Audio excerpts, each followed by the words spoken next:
Oh, We are live. Hi, everyone. Hello. You guys want to start by introducing yourselves? Sure. One of you Do you can want to go first. start? Me? Okay. My name is Jessica, and my BookTube channel is Lady Lovestead Reads. I also write. I write fiction and nonfiction. I'm currently working on a mystery novel and a thriller short story. Those are my current works in progress. nice. My name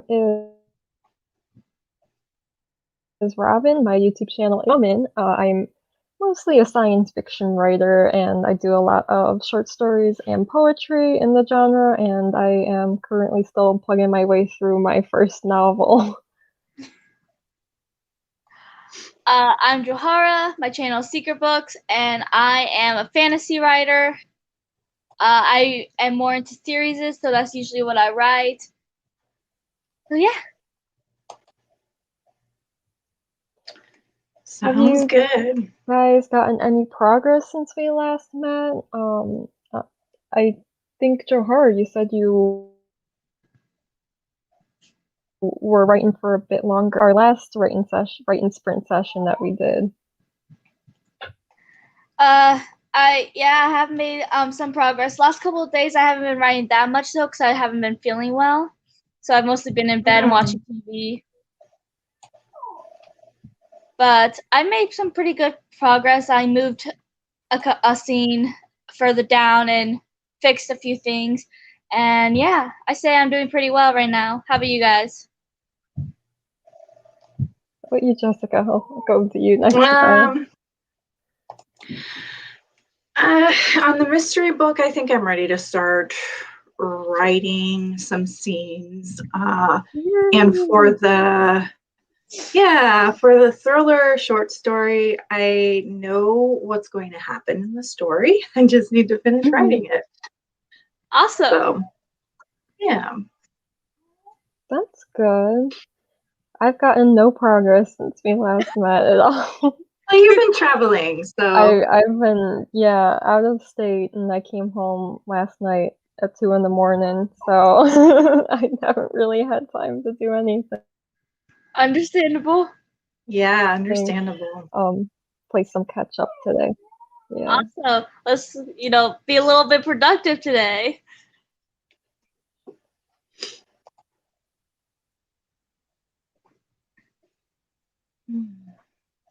You guys want to go ahead and jump into a sprint? Sure. Okay. Let's say, does 30 minutes sound good to you guys? Let's do it. Yep, sounds good. Awesome. Someone is here. Hi. Hi, Ro. We're going to go ahead and do a sprint, Cozy. Yep. So I'm guessing that you're going to read with us, or are you working on your reading journal?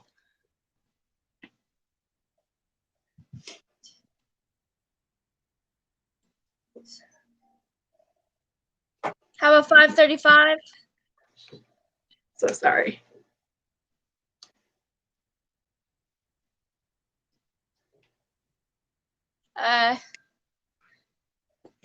Everyone ready? Yep. Awesome.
Hello.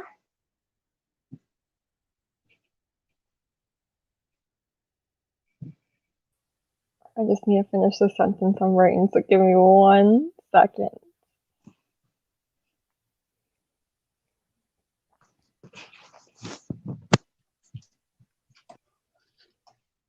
Hello.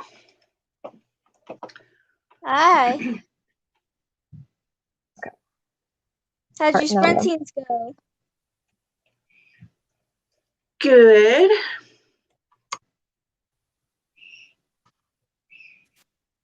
How did yours go, Johara? It went pretty good. Yeah. Good. Yeah, because you said she was gonna try to read.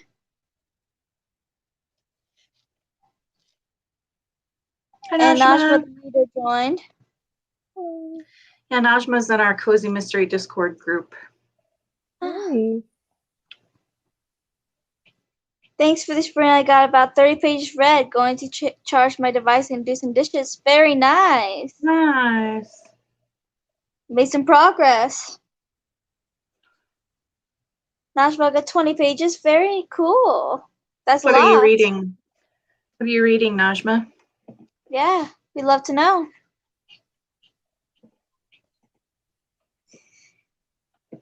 I was writing a little bit yesterday. I didn't get that much done because I wasn't feeling well, and I decided to put it up so I could get some rest. But since I wasn't feeling well, I kind of left it off a cliffhanger, and so I kind of finished that cliffhanger, and then I'm on the following scene, and one of the characters is trying to explain a theory of hers or something. So some progress. Very cool. Nice. Najma's reading Vicious by V.E. Schwab. I've heard of it. I've Don't heard of really know what Vicious. it's about, though. I haven't read it. V.E. I've Schwab so read much. The Invisible Life of Addie LaRue by V.E. Schwab. I haven't. I didn't love it. Yeah, I didn't really like it. I've never read anything else by V.E. Schwab, but I know she's really popular. She is. I thought about reading a couple of her books, but I don't know what yet.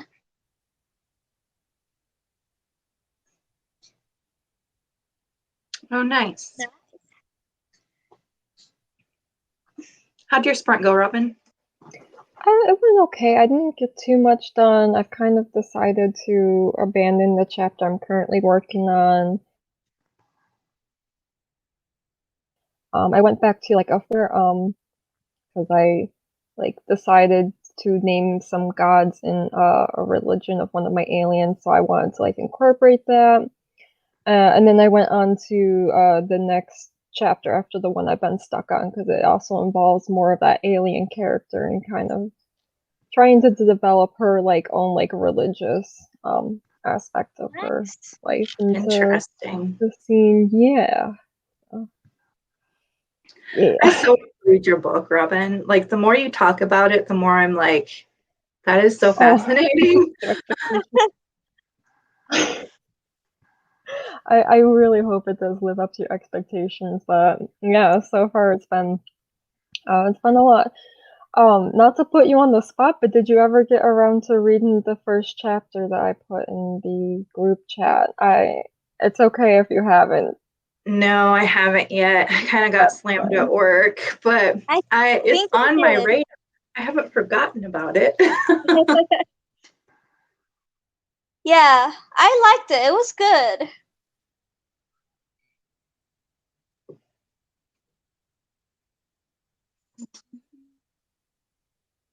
I'm more into fantasy. I think fantasy and sci-fi is kind of get put in the same category a lot, even if they are different in my opinion. But I'm more into fantasy. I haven't really gotten that much into sci-fi, but I would love to read your story. Well, thank you, Johara. It's weird because yes, I totally agree that like they're always thrown together in bookstores, it seems, and that's a bit annoying to me. Yeah, I agree, because also like the mind what makes sci-fi and fantasy. I feel like there is a lot of like overlay, but they kind of just take things in like two different directions, and that kind of is what defines it. But there is like a lot of similarities, and I've noticed there's a lot of crossover now too. that Yeah. things are kind of getting to be a bit of both. Yeah, one of the series that's kind of both is the Lunar Chronicles. So it's like an epic fantasy story, but it's got a lot of sci-fi in it because the main character is a cyborg princess, and so there's a lot of crossover in that one. That's really cool. Is that the I've heard of that before. What are the books in the series called? Yeah, Kristen and I talk about them a lot. So the first one is Cinder. That's the The one. second Okay. one is, what is the second one? Oh my goodness. Scarlet. The third one is Cress, and the fourth one is Winter. And Mhm. they're based on fairy tales, but then they're like cyborg sci-fi fantasy epic fairy tales too. They're really well done. And I've heard of them, That sounds haven't read really them. cool. Turning point, huh? I'd be interested to hear what you think afterwards, Najma.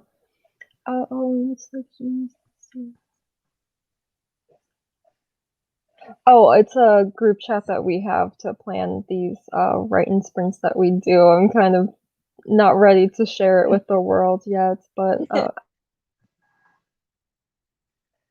Yeah, glad we're to hear kind that of you're our fan. we have a little writing accountability buddy system between the three of us, and then there's two others, so we share Yeah. writing, each other's writing back and forth. And talk about future sprints and stuff. Yeah. Robin, have you worked on any short stories lately? No. Yeah, I haven't. I've been thinking about, for some reason when I was on the plane yesterday, about a like poetry, I want to say zine, it's gonna be only, a handful of poems together. I want to do that. I wanted to write about kind of like these apocalypse poems almost, and kind of develop a post-apocalyptic world through them, but I didn't really get much more progress on them. Yeah. Oh, would it be sort of a novel in verse kind of thing? Pretty much, yeah. I've been dabbling in a lot of speculative poetry, which is more of poems that tell either a fantasy or science fiction story throughout them. Cool. But just in the writing style of a poem. So Short story collections. That's a good question. One of these days I want to do a video on my channel completely about anthology with them, and I do want to publish my own short story anthology someday. As far as my favorite collections, I've read pretty much every single short story collection that Neil Gaiman has put out, and Welcome to the Monkey House by Kurt Vonnegut. I really liked that collection. That one is all over the place too. You got some really weird traumatic sci-fi pieces as well as really cutesy romance pieces. It's such a fascinating collection. Yeah, I love them though. For short stories, I tend to read a lot of literary fiction for short stories, because that's a lot of times how a literary fiction writer gets their start, is first through short stories. So one that I read a while back that I really liked was Vampires in the Lemon Grove by Karen Russell. Ooh. Karen Russell wrote Swamplandia, which I believe won a Pulitzer or some major prize, and she was only in her 20s when she wrote it. Let me see if it was the Pulitzer. I don't remember what award it was, but it was a huge award that she got for it. But her collection of short stories is pretty good. Nice. And then Flannery O'Connor, she has some good short stories. They're kind of dark. She's an American writer, literary fiction. I like her short stories. Nice. Yeah, I don't really read short stories. I don't even read many standalones except for ones here or there. I'm more into like series. The series is like there's just more to them and stuff for me. Najma, But do I you have a expect favorite collection? Go ahead. I'm sorry to cut you off, no, Johara. you're fine. I respect people who can write short stories. I just can't. I'm too much. I'm too detail oriented. Even if I tried to write a short story, it would turn into like a 5-book series. Like seriously, I could not do it. Yeah, I'm like the opposite where I'm like I love working in shorter fiction, but for me, like writing a series, I'm like, no, I can't do that. A lot of like short stories, you have to like condense things a lot, and so like that trying to like, I have this small section to work with and just like cramming it in a way that doesn't feel like a huge info dump. And yeah, that's what makes it fun for me. But I respect how with a series you can really just like, slowly explore the world and take as much time as you need to. Yeah. So that's a completely different art that I can't do myself. So I respect that. Yeah. They're both different, but it's like one isn't better than the other. They're both amazing in their own ways. Absolutely, yeah. Najma, if you like cozy mysteries, Agatha Christie has a short story collection. It's called different things depending on where it was published. So in the US, I think it's called 13. No, in the UK, it's called 13 Problems. And then in the US, it's called the Tuesday Murder Club. So depending on where you are, it might have a different name, but it's just Agatha Christie. Each chapter is a different short story about a cozy mystery. So like Miss Marple, it's part of the Miss Marple series. So Miss Marple has a bunch of friends over to dinner every Tuesday, and every Tuesday they try to solve a different mystery. And that was kind of a fun one.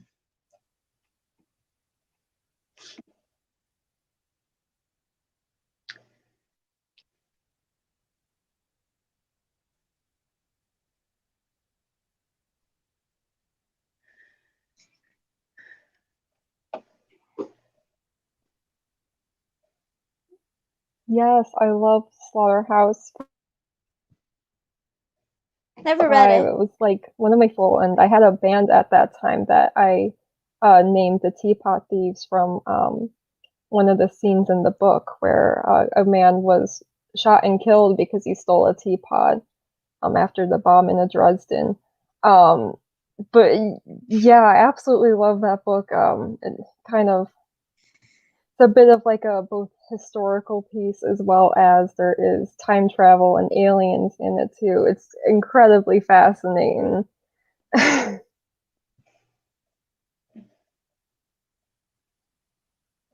think all of us have huge TBRs. Yeah, huge. That's Like right. my Goodreads want to read is like 3,000 books. Like it's ridiculous. I literally like hurt myself carrying my bags home on the plane because I bought like 20 new books when I was on vacation, and I have to film a book haul for them. But I have like a huge pile over there that I've just added Can't to wait to my hear Oh, more. stick. I'm looking forward to film because I think I got a neat survey of books. That's good. awesome. One of which That's is an funny. It's anthology. funny you mentioned you hurt yourself. That's like the only way a reader can, aside from a paperclip. Right? It's the only way that you Yeah. could hurt yourself.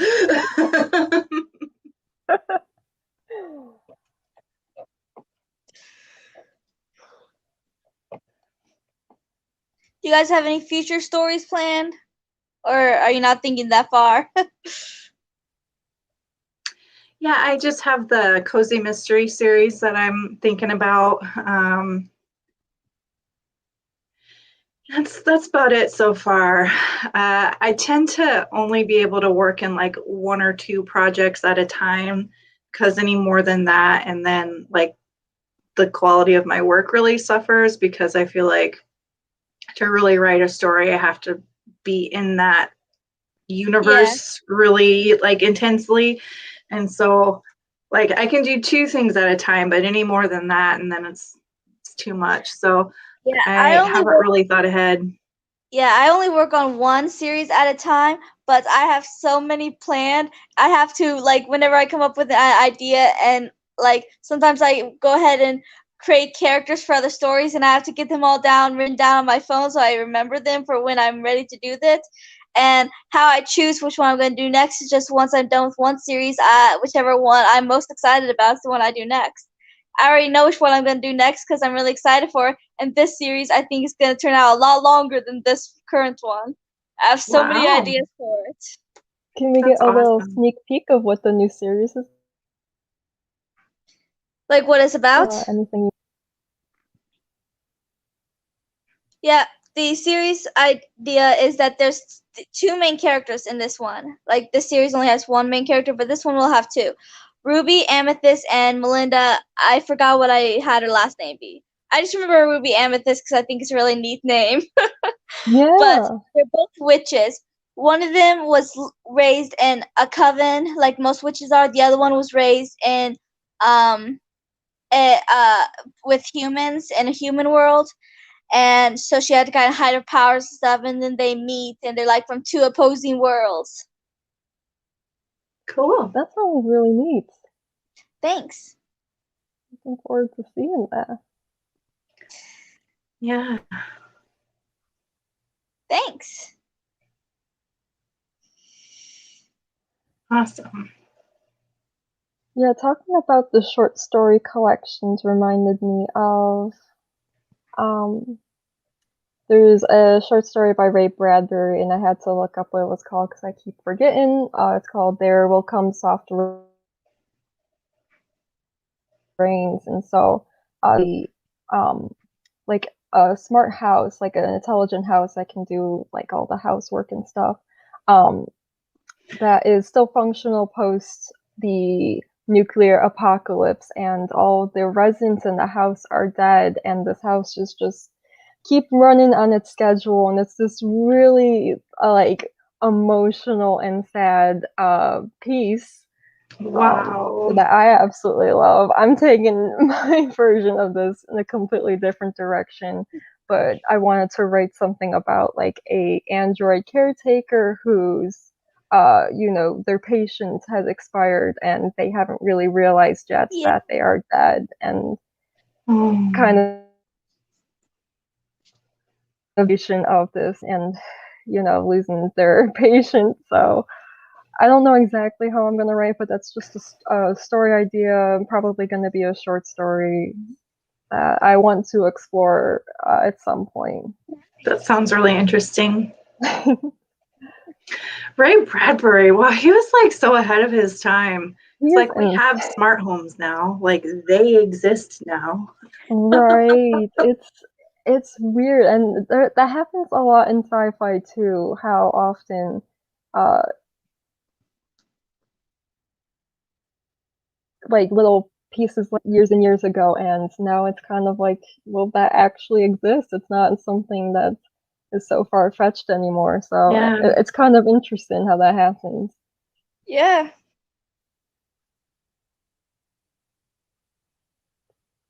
Speaking of androids, that made me cry. The AI movie was brutal.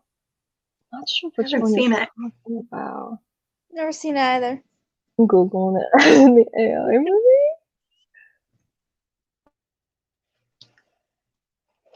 Oh, it's a 2020. Okay, I'm gonna have to put this on my list to watch.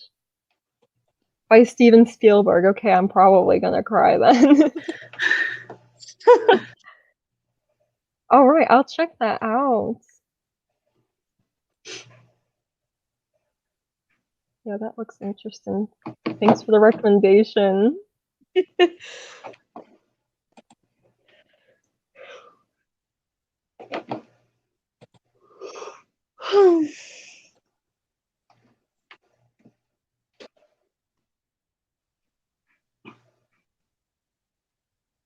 Yep, that's the one. Cool. Now you have a new movie to watch. I know. I've been watching a lot of movies too when I was on vacation, so I've been finally catching up. That's Um, good. Unfortunately, also fell asleep a lot during them too. So. I finally watched Raya and the Last Dragon, and I loved it.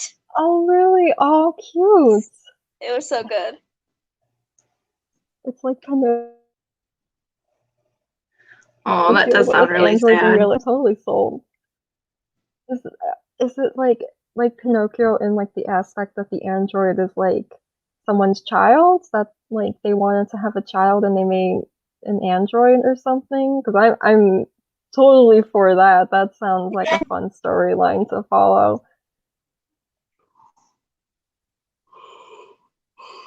If that's not what the story is, you should write that story, Robin. Yeah, I know, right? Yeah. I feel like it's kind of a common trope in science fiction, but one that I like, so.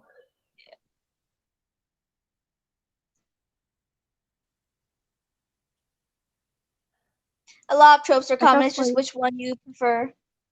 yeah, what are some of your guys' favorite tropes in any of your chosen genres that you like and some that you don't like?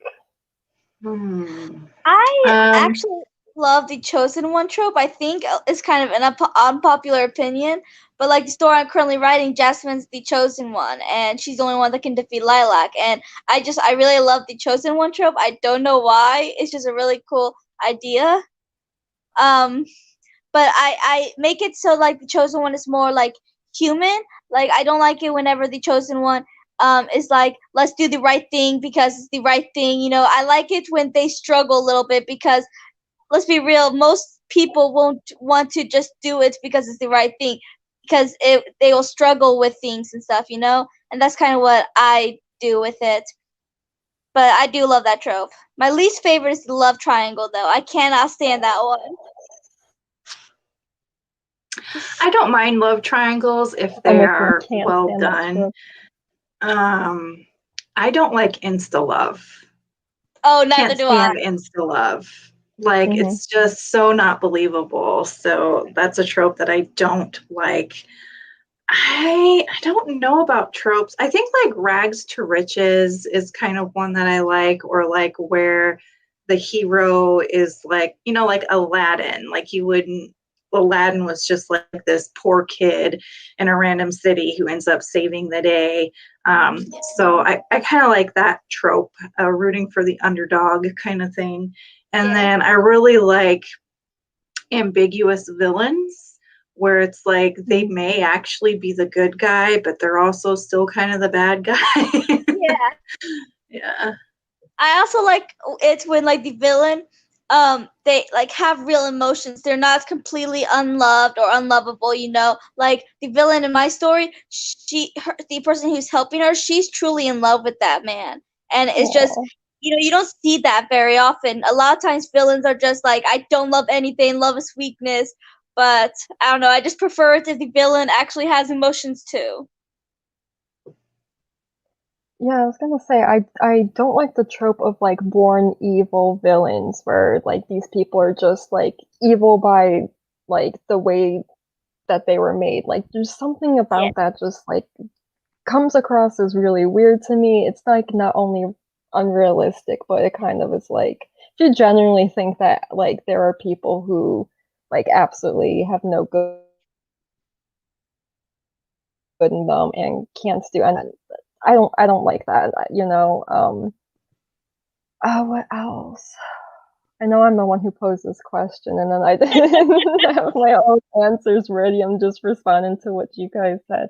Although I will say, I'm not a huge fan of the Chosen One plots, but I did read, I want to say like 2 months ago, I read a book called Victory is Greater Than Death that had a Chosen One plot, and it kind of was like, whole storyline kind of challenged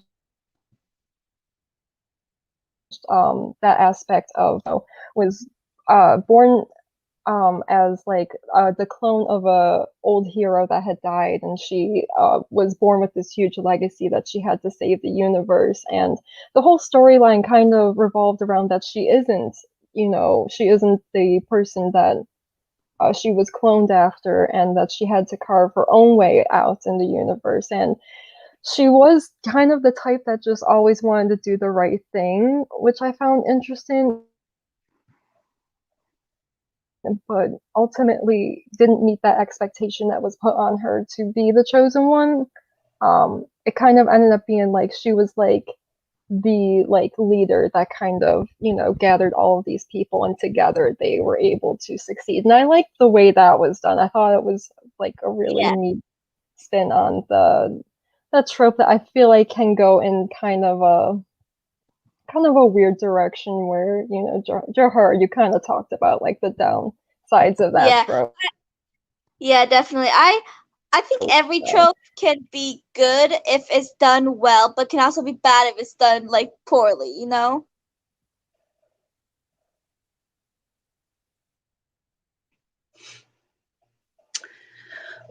So I actually have to get going here at 6 because I teach night class tonight. But you know, you two continue on, because I think Lee and Tiffany said they might join you here a little bit later too. So Yeah. but I'm gonna go ahead and sign out here. But it was really nice hanging out with you today. We'll have fun. Thank you. Bye. See Thanks ya. for joining us for a little bit, Jessica. Take care.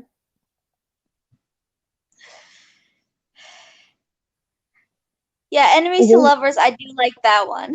I was gonna ask. I feel like that one is a very divisive one. I do like enemies to lovers, but I do gotta say it depends on what makes them enemies. I think there is a certain level where I'm like, that is unforgivable, when it starts to Yes, get a little definitely. immoral. I don't like you. I don't like it that we're forced to be together, and then they end up like, you know, forming a connection and falling in Yeah. love. I like that. That's pretty cute. Yeah, definitely. I also like forbidden relationships and best friends to lovers. I love best friends to lovers, or like childhood friends to lovers. That is so Yes. cute. Yeah. I'll actually be having that one in my next series. Yes. Okay. I'm so excited to see you get started on the new series. I know you got a little ways. I think you learned so much probably from writing your first series. I think, you know, you're only going to get better and better, you know, so Yeah. I'm excited for that for you. Yeah, I'm excited to like get this series to a close, but at the same time, it also makes me sad. It's like my first official series that I published, and it will always hold a special place in my heart. And it's like I'm sad to see it end. Right, yeah, it's gotta be a little bittersweet, especially because you spend, you know, so many books on it too. Definitely. You know, you spent a lot.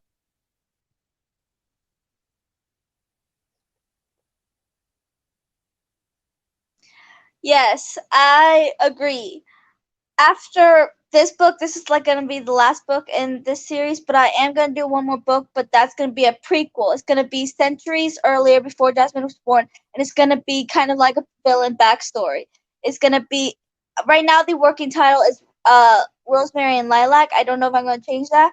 Lilac is the villain, and Rosemary is her sister, who's also Jasmine's ancestor.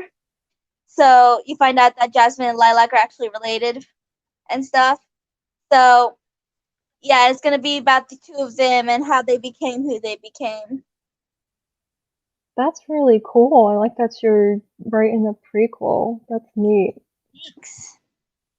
What's your take on this, Robin? Do you like villain backstories? I do like villain backstories, but I also don't know if we always need one. And maybe I'm just Yes. biased, because the one I'm writing right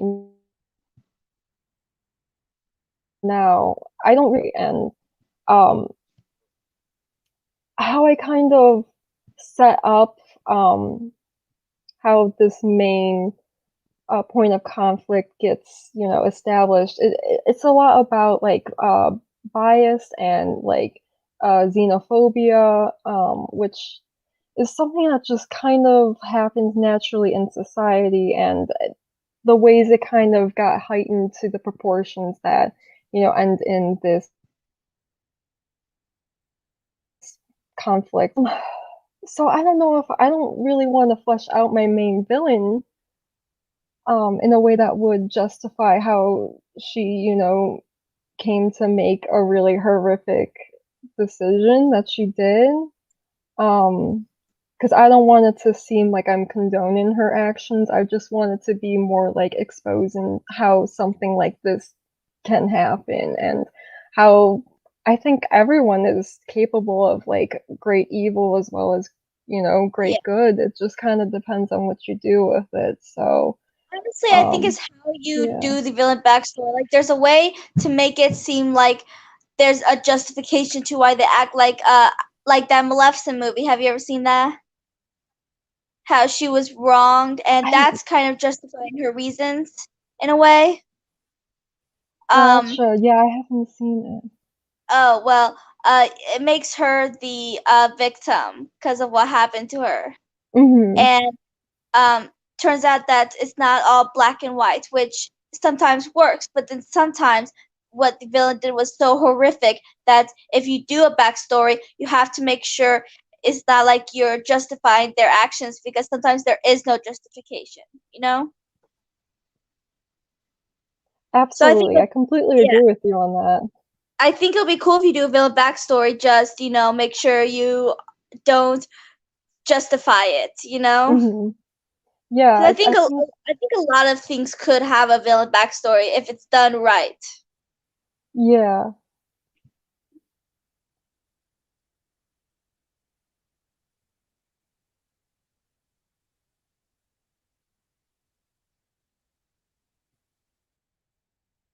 Yeah, I started the villain backstory. I started the first chapter just kind of like to form an idea, and so I have an idea Mm-hmm. formed, and it's all ready and set for once I finish this book. So, Nice. What do you think inspired you to write the prequel?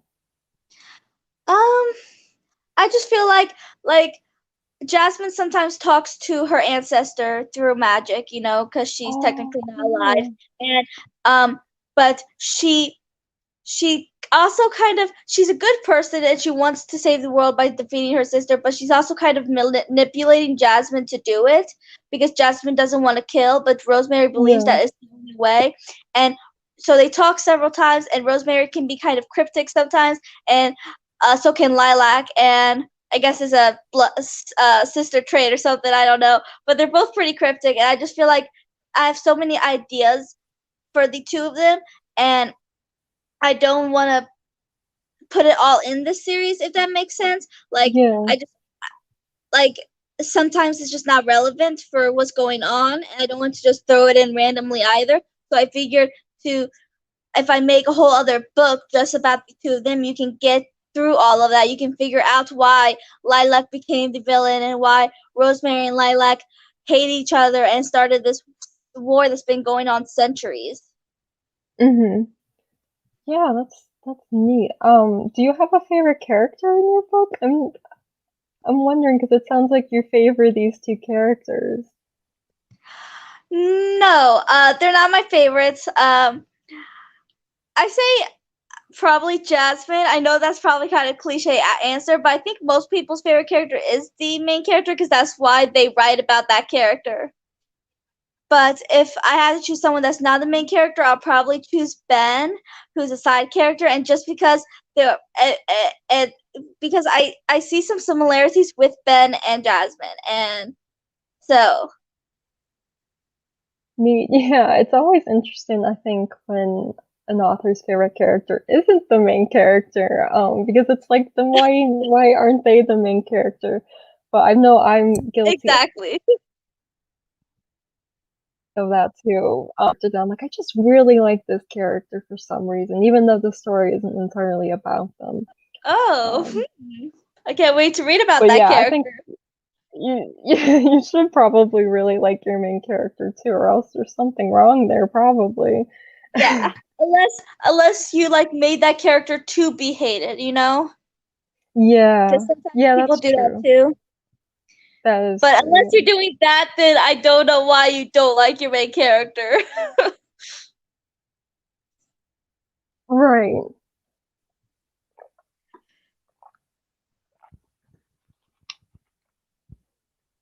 Did you want to do another writing sprint for a little bit? Yeah, I was just thinking about that. Alrighty. Alright. You want to do another 30 minutes? Yeah, sounds good to me. That worked out really good. Okay, so that'll be 6:40, right? Yeah? Yep. Alright. 6:40, and then we'll come back and talk about how our sprints went. Hopefully we can make some progress. Yay! Alright, happy writing!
Hello.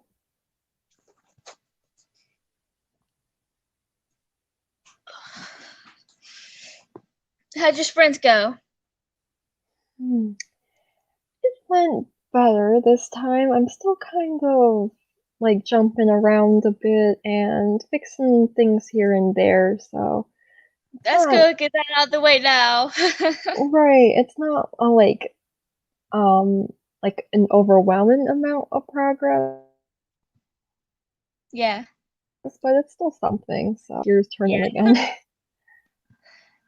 Even a little progress is How still about progress, yours? right? Yeah, exactly. Yeah. My writing went pretty good. Not as much progress as last time, but I did come up with an idea. I haven't. I'm not sure if I'm going to do it yet. I wanted to see your inputs on it first to see if your opinion. Yeah, absolutely. I'd love to be of a help there. All right. Well, so to understand my idea, I have to give you a little of a backdrop of my story to understand. But basically, there's like several different types of magic. There's like elemental magic, which means you can control the elements, and there's chaos magic, which is what the villain has. So their magic is chaotic. They can make anything chaotic happen. But then there's general magic, which is the most powerful form of magic because that magic you can do anything.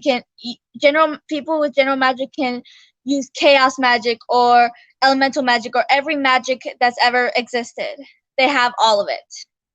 And that's the kind of magic Hmm. Jasmine has.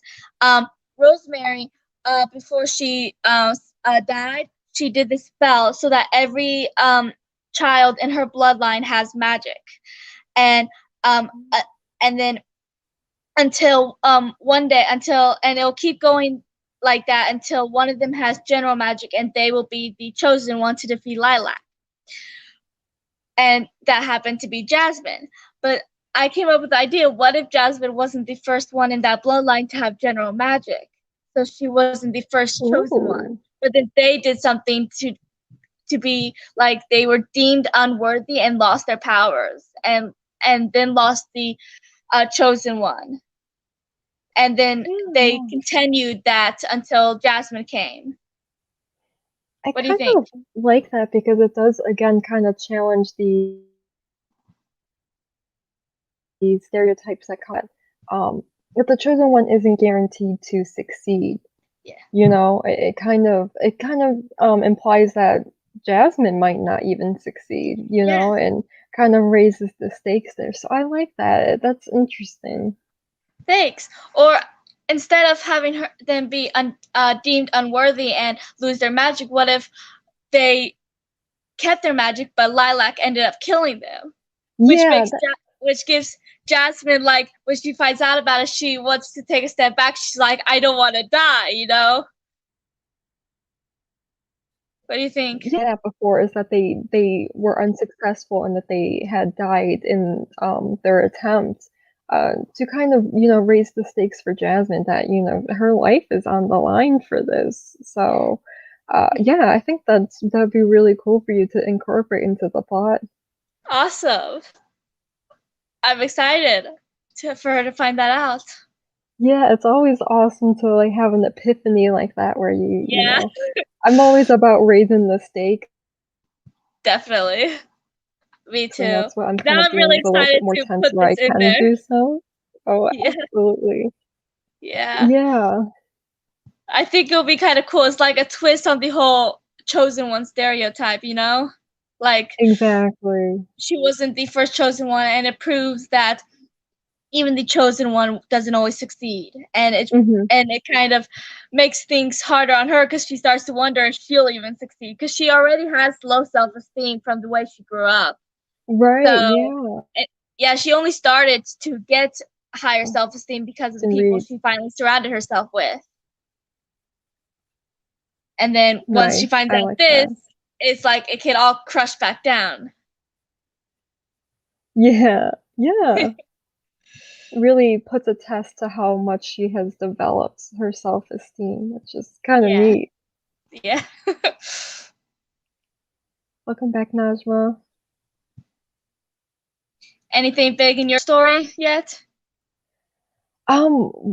Lately, I'm kind of working on more of the smaller details. I did have an epiphany on the chapter that I was stuck on, but I'm still like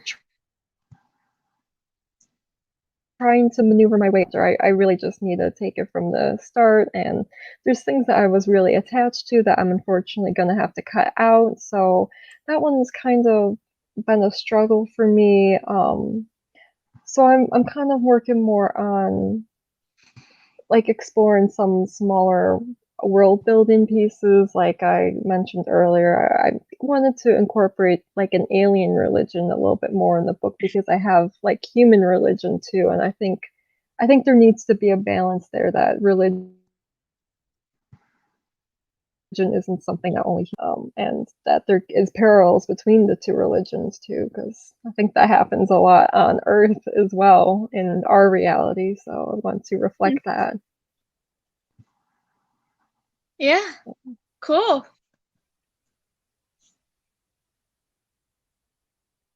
Well, at least you had somewhat of an epiphany, right? Yeah, well, it's coming along. It's not a big one, but I'm having fun with it, and that's good. That's good. Yeah, a lot of times, when when your story's still like Was in there the beginning anything? stages, the details you come up with are a bit smaller. When you get into it, you come up with bigger ideas to throw in there and stuff, little twists and cliffhangers. Right. Right, yeah. It's like building a snowball. You gotta start off small and it just gets bigger and Yeah. bigger. I was gonna ask though, was there anything that you had to cut from your books? Either I think you have the first two done already, because you have them published. Was there anything you had to cut from them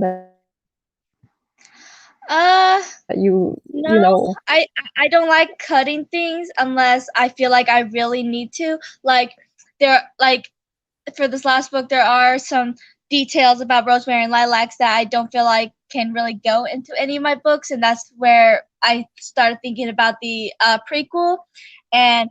But other than that, no, not really. I don't really cut things unless I feel like I absolutely have to. Sometimes I might move them, like I did earlier in this book. I did move a scene further down because I thought that was important because Mhm. my main character said this one line, which is very an empowering line, but then she kind of lost control of her magic, and I felt like that kind of washed out what she was saying. So I moved that to a different part of Mm. my book. Yeah, Mhm. so I've done that, but since I self-published, I chose to self-publish because this way I like so that because I feel like this is my story, and a lot of times publishers do want you to take out things or add things or whatever, and this way everything is mine, Mhm. 100% Johara right here. That is one of the perks of, yeah, self-publishing, but it also comes with a huge Yeah, responsibility too, as I'm sure you know. yes. Um, I mean, but I there's like that pros and advice cons to of, publishing and self-publishing. oh yeah. I like that you point out that you can always move a scene if it doesn't fit, but that like I usually, I like to keep my older drafts too because there might be something in it that, Yeah, I can reincorporate somewhere else like you did that. So yeah, definitely. that's a good editing tip there. Yeah, because sometimes if you're like editing and then you see a scene that doesn't really work, it doesn't mean that it doesn't work in your story at all. Sometimes Mhm. it does work, just not in that area. So that's always a Right. good thing to keep in mind. Because if there is a scene that you love, then try and see if it can go somewhere else. If it can't, then yes, scrap it if you feel like you need to. But I feel like if there's a scene that I love, I want to at least try to find a different place for it if I don't feel like it works there. Mhm. Yeah, and especially since I think most people now just work on computers and it's so easy to just backspace. Um, I recommend not just backspace in huge chunks like that you're kind of unsure about if you can use, I would, copy and paste that to a separate document that you can revisit, Yeah, definitely. so. I Do you completely mostly agree with work you on the there. computer? Huh? Do you mostly work on your computer, or do you ever handwrite? Yeah, I work on my computer. I used to handwrite before I had a laptop. And then my last laptop was kind of crappy. So, but now I have this new laptop. It's amazing. Word is amazing because my last laptop didn't actually have this. It had something else called WordPad. It was really weird, and it also didn't have a camera, so I couldn't do my YouTube videos on there. But now, yeah, I know. And it's funny because my parents actually got it for me for a birthday gift, I think. And Oh, my mom specified to the worker that I make videos and need one with a good quality. And they pointed that one out. And then when they bought it and brought it home, it didn't even have a camera. Like, what? yeah, I don't know what they were thinking then. I don't know. But now I have this laptop. It has a camera, great quality. I got a thumbnail app, and I figured out how to make thumbnails because I never was really sure on how to make those. And Word and everything just works a lot better and easier, and I'm very happy with it. Nice. How about you? What do you write on? I mostly write on the computer. I really despise handwriting things, but every now and then, sometimes it's nice to get off of the computer and just, be in my own space and write. Yeah. I do want to edit in things. I need a printer though. That's on my to-get list is so I can print out my manuscript and go in with a red pen and just, fix a lot of the minor issues there, but Yeah. I don't think I'm ready for that. I'm changing too much now to really be able to do all that on pen and paper. So Yeah, definitely. Yeah, I know. I have several journals, and I haven't really touched them much recently since I have a really good laptop and stuff now. But I have some older ideas on those journals that I do eventually want to incorporate into a story. But I don't know when because, like I said, I have so many story ideas, And the next series I want to work on, I'm choosing that one next because that's the one I'm like most excited about, and that one probably will end up being several more books longer than this series. So who knows when I'll get to those ideas, but I'll get there eventually. I have time. Do you think you're always going to work on just one series at a time? Like, okay, you wrote the first book of one series, and then you're going to start writing the first book of another series, and kind of I can't think of the word I'm trying to think of, but kind of like space it out a bit more like that, and that way you can work on multiple series at once. I don't know. I mean, I think I could because I'm good at multitasking. I'm good at separating stories. Yeah. Like I don't usually read more than one series at a time, but I have before, and I'm good at separating them because even like two fantasy series are still very different, And it's the same with my writing. I think I could and be able to separate them just fine, but I don't know if I will. Maybe if I get stuck on one and it's like a really bad writer's block or something, and I have the feeling to write, then maybe I'll start one of my other books, like a side project until I can get my main one ready and stuff. But yeah, I think it's possible. I'm not sure if I will. We'll see. Right. What about you? Do you think you'll do that? I don't think I can work on more than one book at a time. So I think from that standpoint, probably not. I don't have any plans for series right now. I don't quite understand how to write them yet. But I do I'm working on my book, and then I'll periodically take a break from it and then work on a short story, and that's usually like a month short story. So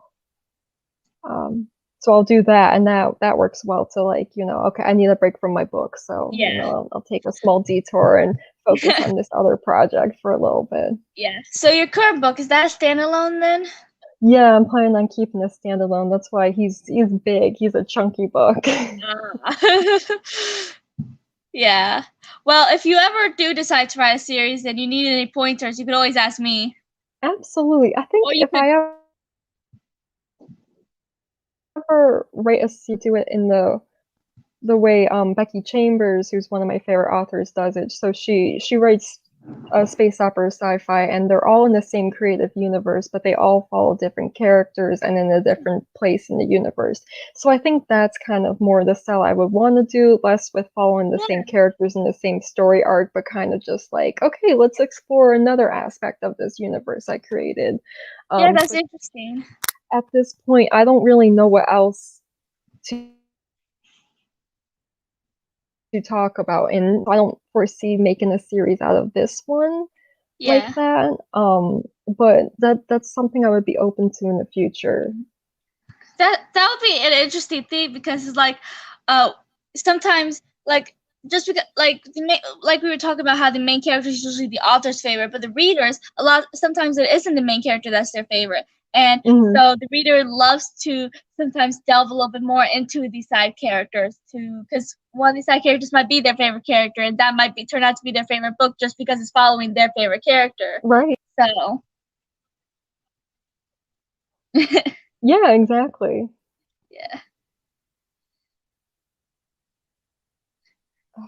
Right. In terms of Style. writing style, I think like Vonnegut, I definitely took a lot of inspiration from. Cormac McCarthy too. I really liked just kind of the way he just like made everything very choppy and um in like brief sentences. So I really found that interesting. I'm trying to think of more like modern examples because that's kind of books I read like years ago that I really liked. Gosh, oh, who else did I really like?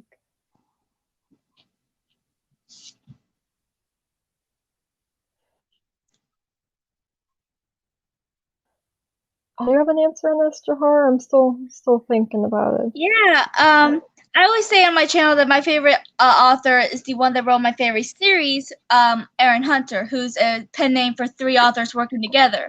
And I think in terms of writing style, they would be my favorite author too, because they write about animals. Like my favorite series is Secrets, which is why I named my channel Secret Books, is after my favorite series.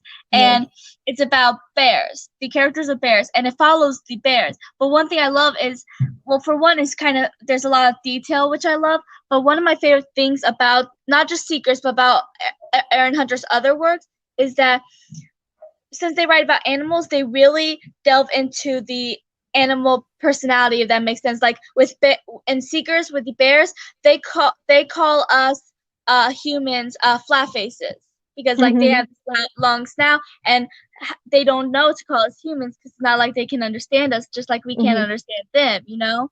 And like roads, they call black paths because it's just a black path to them, and it's just really interesting to see the way bears see our world. And same thing with warriors and cats, which is about cats. It's so they call us two legs since they have four legs and we have two. And it's just so interesting to see how they see our world. It's like Aaron Hunter all three authors can really delve into their characters, and it's just really interesting to see how these animals what their perspective is. You know, it's really interesting.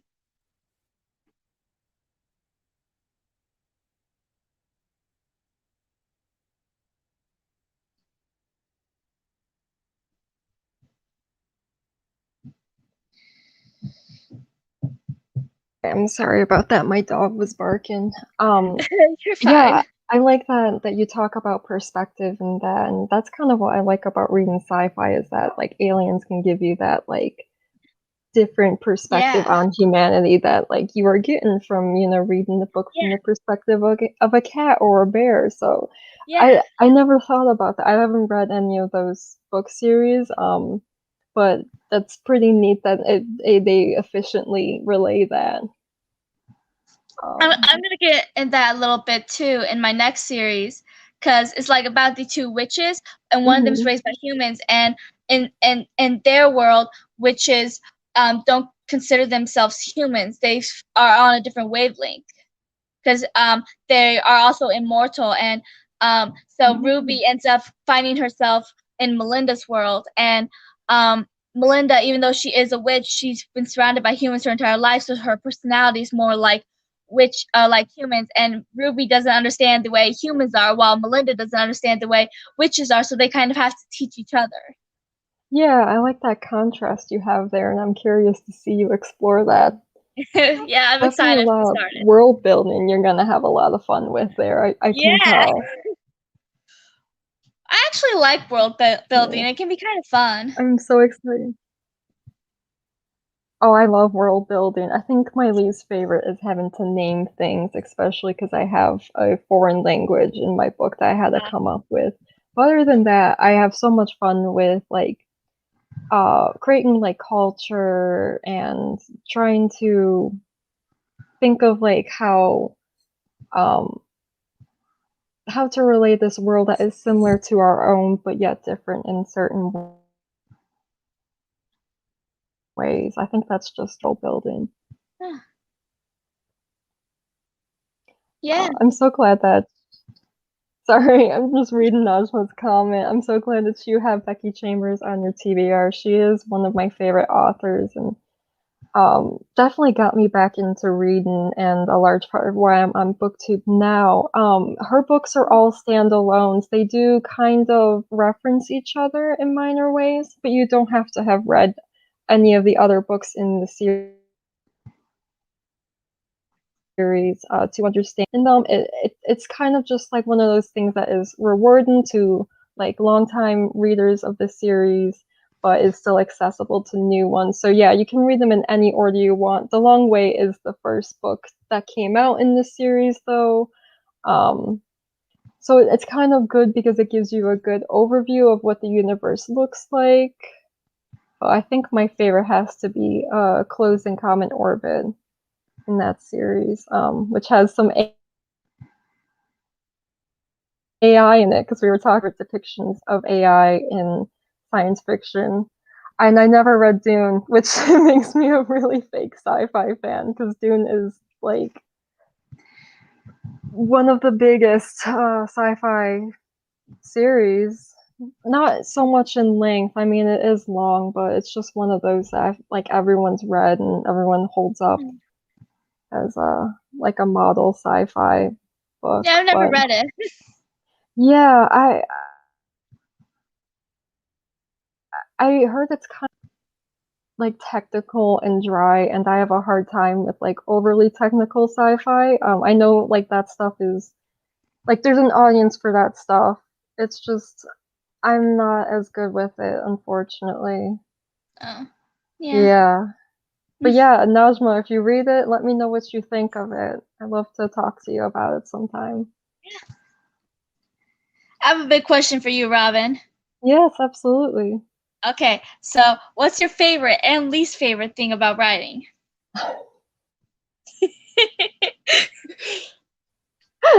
I feel like just writing in general is my favorite thing about it, and also writing is my least favorite thing about it. Okay. I'll give like an actual answer though. I think when it goes really right, it just feels good to have created something. I think a lot of my favorite writing I do is when I'm kind of working through something myself and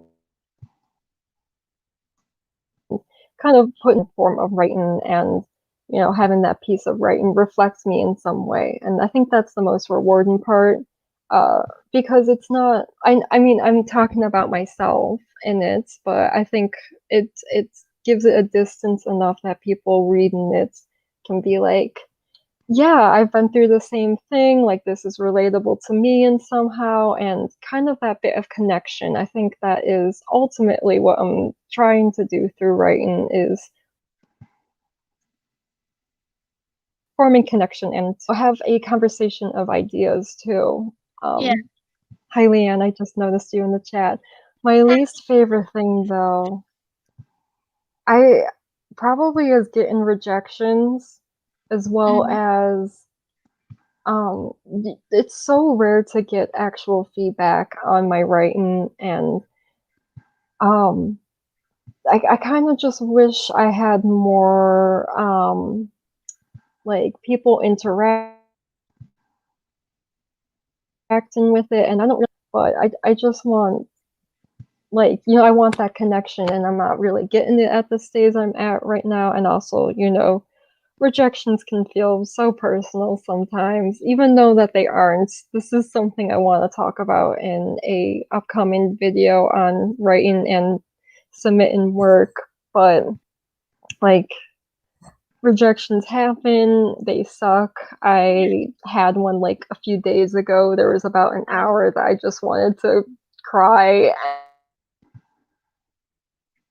and I got, so it happens. But probably my least favorite thing, though, because I wish it didn't happen. Yeah. Well, if it makes you feel better, J.K. Rowling got denied for Harry Potter for like 5 times, and now look how big Harry Potter is. Absolutely. That's like one of the reasons why I want to talk about it on my channel, is to help normalize it, because everyone has been rejected at some point. And even I bet like J.K. Rowling still is probably being rejected by certain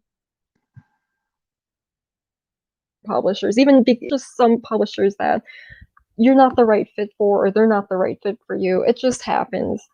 It Yeah. happens to everyone, no matter how prolific of a writer you are. It's gonna happen, and it's okay. How about you? What is your favorite and least favorite I parts of think writing? my favorite is probably kind of like what you were saying, how you created something. I feel like it's such an amazing feeling to know that this world, this story, these characters and the relationships they have formed all exist because of you, because you created something magical, something beautiful, and it's just such an amazing feeling to know that you created something so amazing, even if you're like even if you're the only one that really sees how amazing it is at first. Like, you usually are, you like, after you edit it and stuff, you fall in love with your own story before other people do, and it's just so, but still, it's just so amazing how you created this entire world, you know? And Absolutely. yeah, I love it. My least favorite, huh? I'm going for a cliche answer. I'm probably going to say editing. I think that's a lot of people's least favorite. Yeah. Actually, there might be one thing I dislike more than that, and that's research. Sometimes you have to have research for your book. Even fantasy, sometimes you need to research things, you know? And like, so research is never fun, but sometimes you need to do a certain part in your book, you know? Yeah, I feel like editing and research sometimes, but most of the time it's not. It's just something you gotta do. That's the actual work, I think, of the writing part. So yeah, Yeah. I totally agree with you.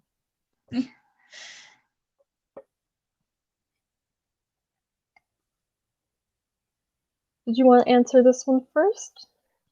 Sure. I self-published through KDP, which is Kindle Direct Publishing, so it goes on Amazon. You can publish it as ebook and paperback, or one or the other if you want. But yeah, so it works on both ways, and that's how I did my first book and second book. It's actually pretty simple. And there's also a tutorial on YouTube. If you do have trouble, I actually went through the tutorial to try to make sure I get it right, you know. So yeah, that's the self-publishing way to get it done. That's awesome. I have no idea how that stuff works, so I'm glad that you talked a bit about that, and that there's tutorials out there for it, because I would be completely like mystified by it. I poems and short stories, so I haven't gone the self-publishing route. I've been mostly submitting stuff to magazines, to online publications, podcasts, Yeah, anthologies I've tried to get into, it hasn't worked out yet. But yeah, it's something I wanted to talk about in a future video, is kind of talking about the process of submitting to various publications like this. You can usually find, whatever genre it is you write, and scrolling through various submission calls that way. I find a lot of submission calls on Twitter as well. And from there, I usually end up writing things specifically for a publication because they usually have themes that you have to follow. Otherwise, just submit your best, your best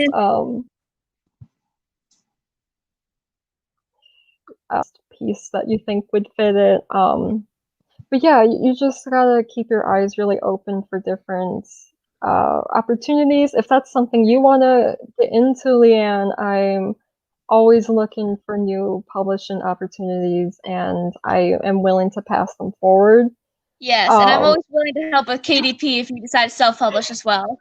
Right. So yeah, reach out to me if you are looking for something. I do it a lot for my friends too. That I'll find something that I'm like, if you want to check this out, and there's no pressure if you look at the publication and you're like, I don't want to do this. I just want to, throw it out there. Because it is work to like just look for publications too. And not all of them are good. Like one that I looked into, they wanted you to pay a submission fee, and then they didn't pay you if they chose your work at all, which is just really shady.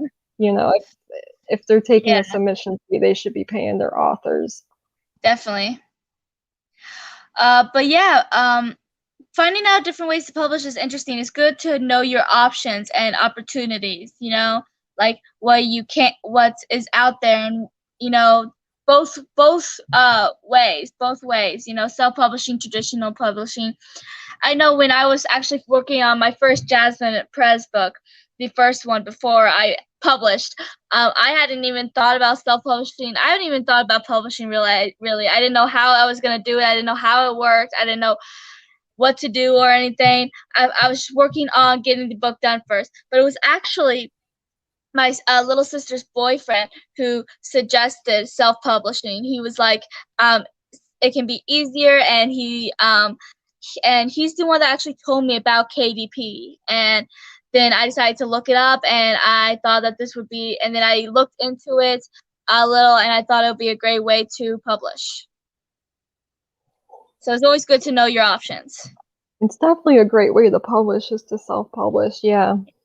Yeah, especially with like longer pieces. Like those are a whole other ball game than doing short stories like I'm doing. Like most large publications, they're gonna want you to have an agent, and they want you to submit your manuscript through an agent. And especially with series, I don't know how to submit for series, but I know that's a different process, and they have to like determine ahead of time how many books you're gonna have in the series. They might make you cut out a book if you want to. So or deadlines. For series, you might be better off. Deadlines you're gonna have to deal with, with a publisher. So you're probably better off self-publishing if you're gonna do a series. It is kind of it's a very difficult process to do that through a publisher, and I think it's harder for them to take you on too, because they're signing up for so many books. If they sign up for one book with you, and if they're doing another book with you, but for like 3, like it's a harder process to get accepted. I think. Definitely. This way I can get it published when I want to, on my time. I can work on it when I want, no deadlines. And like when I first started the series, I didn't know how many there was going to be in a series. Like the prequel, I only figured out I wanted to do kind of recently, so that was completely new idea I came up with. So So yeah, I think for series, it can't be easier to self-publish. The publishing industry is so slow too. So let's say like you finish your book this year, Johara. It probably wouldn't come out until like 2 years later, going through a publisher like that. It's a Yeah. very slow industry. So you do kind of get that like almost like instant gratification, like, okay, book's done, I'm ready to go with it. You can Yes. self-publish anytime. You don't have to wait on the Yeah. publisher like that. Oh no, that's okay, Leanne. You know, Yeah, I you just can want join you to next be time. safe. I think it's her turn to host next time, right? I think so, yeah. I think So so. yeah, if you want, you don't have to host if you don't want to either. 'Cause I don't think you hosted yet before. No, I don't think she has. But yeah, you know, host, it'll be fun. You know, get more lights on your channel since it's so new.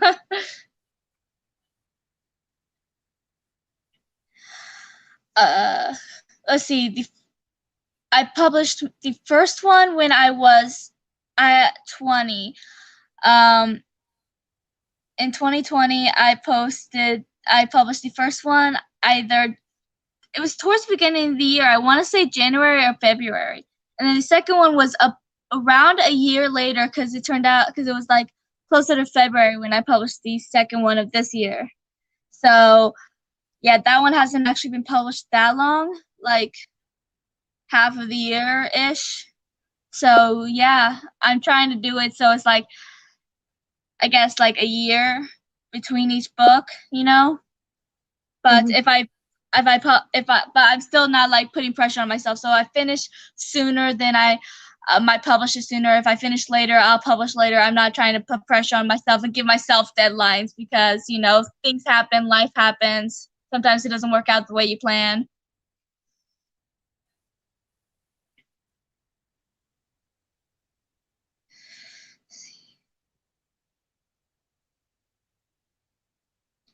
Sometimes Yeah, like having a publication in mind helps. Like I said, I do sometimes will write something specifically for a submission call.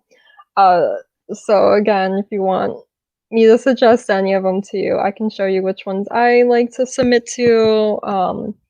Because sometimes they'll give you a prompt like write specifically about this thing. So it might help you, you know, to have that end goal in mind of where you're going to submit. Only if you're interested, though, and that again is for short stories and poetry, which I'm not sure if you do. I don't remember. I'm sorry, Leanne. But yeah, it's good and practice for longer work. Yeah. If you want to go self-publishing too, I can always help with KDP, you know. It was a little difficult to figure out how to work KDP at first, but now I'm pretty good at figuring it out and stuff, so.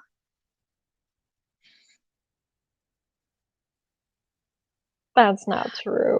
I'm No. sure plenty of people want to come to your channel.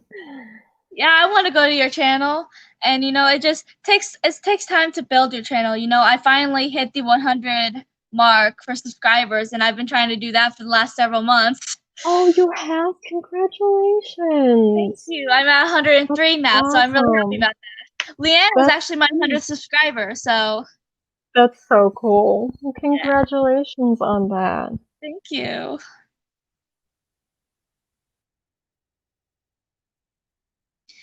All right, yeah, and poetry. Okay, I'll hit you up with some stuff then. And again, no pressure to actually submit to them. Just take a look at it and get yourself familiar with the process. I can help you with it. Yeah, It's definitely, you know. not as scary as it seems, trust me.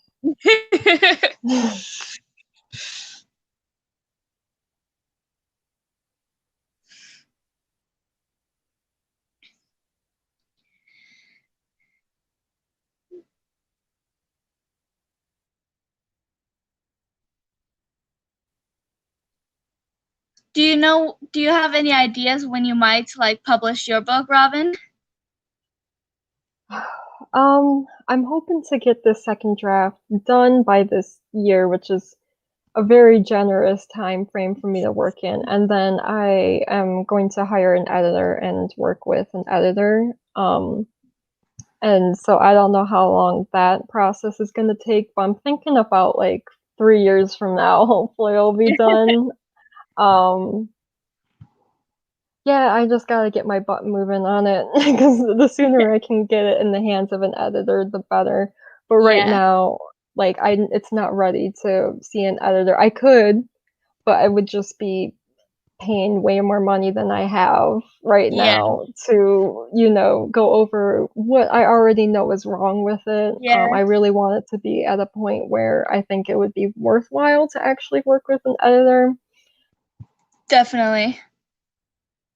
And then from that, it's the submission process, which is something I haven't done before with longer pieces of work. So it depends on how long I'll be in that phase and if I want to go through an agent.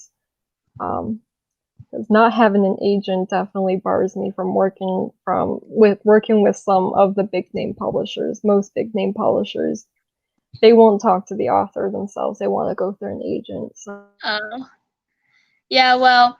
So that's another problem. I'm still thinking about that. Yeah, it can also be expensive sometimes, for covers and editors. I'm editing my own book, so another advantage at self-publishing. I think self-publishers edit themselves more, but I think some self-publishers also go through editors just to make sure it's like good and stuff. Yeah. But editing I can do. The cover parts I'm not good at. That's why I did, pay someone to do my cover, which you and Leanne saw on the group chat, my covers. So I changed my first like two. Your covers. Thank you. I love the second one. That one turned out so amazing. It did.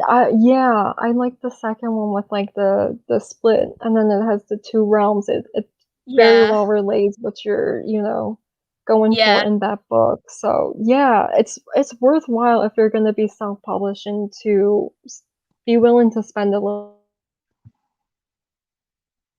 bit of money. And I actually publish to at least like have a copy editor work with you. Because I've read a couple of self-published works that they haven't worked with an editor, and I'm like, this is such a promising story, but it just didn't hit the mark.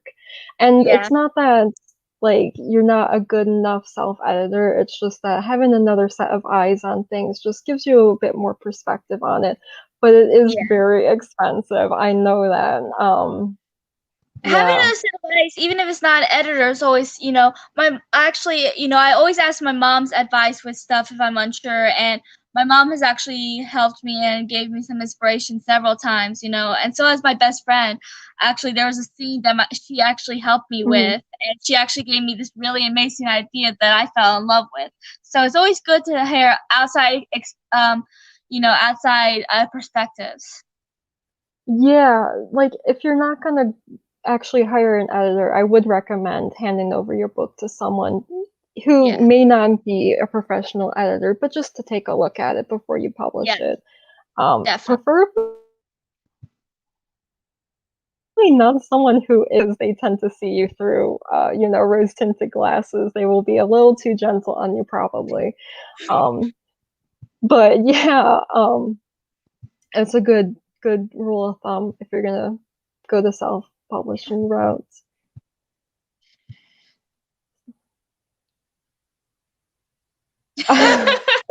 That's so cute. Oh, when I hit the 100 mark, I was ecstatic. I was like, I've actually been trying to get that mark for a couple months. And with how busy I was at work for a little while with all that overtime, I wasn't able to upload as much and stuff. And I was like, will I ever actually hit that 100th mark? But yeah.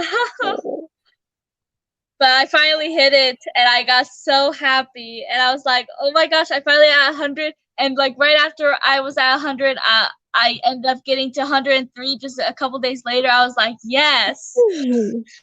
Starting to take off now. Yeah. That's awesome. I'm kind of still unfamiliar with the whole process of working with an agent, and so part of the reason I haven't gotten one yet is I don't think my story is ready. Another reason is I heard from another author who went through an agent that her agent just didn't, she wasn't the right fit for her pretty much, and she didn't really understand the book she was trying to sell for the author, and was just kind of, and it just really like wasted her time pretty much. So there's kind of that issue of trying to find someone who is the right fit.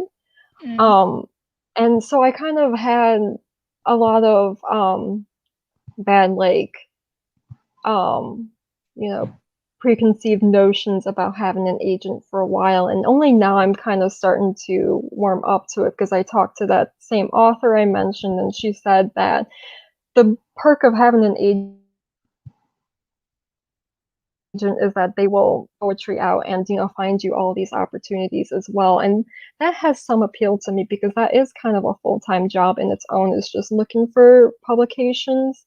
But I'm still kind of on the fence. I still am worried it's just a little early in the process for me, and I think the two main publishers I want to submit to don't require you to have an agent, so I think I can kind of get away with not having one for now. That's good. And obviously there's like the money thing. I think they just earn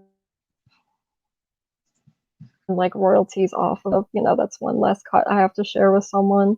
So yeah, it's something I'm still learning about too.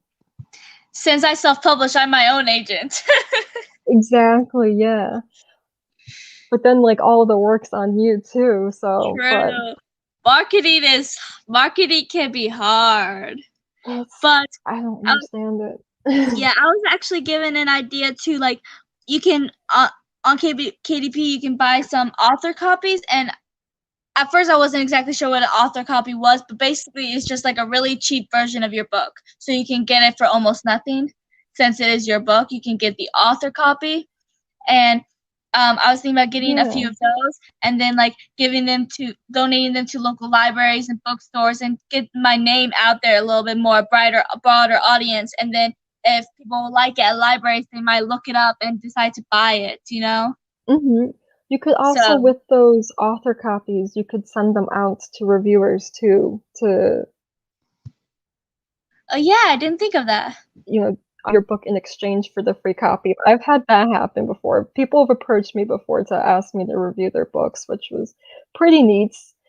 Yeah, there's this author duo, sister-in-laws on Twitter, and they gave me their book for free so that I would review it. And I actually fell in love with their book, and I'm anticipating the sequel, which is coming out in the second book in the series, which is coming out in July.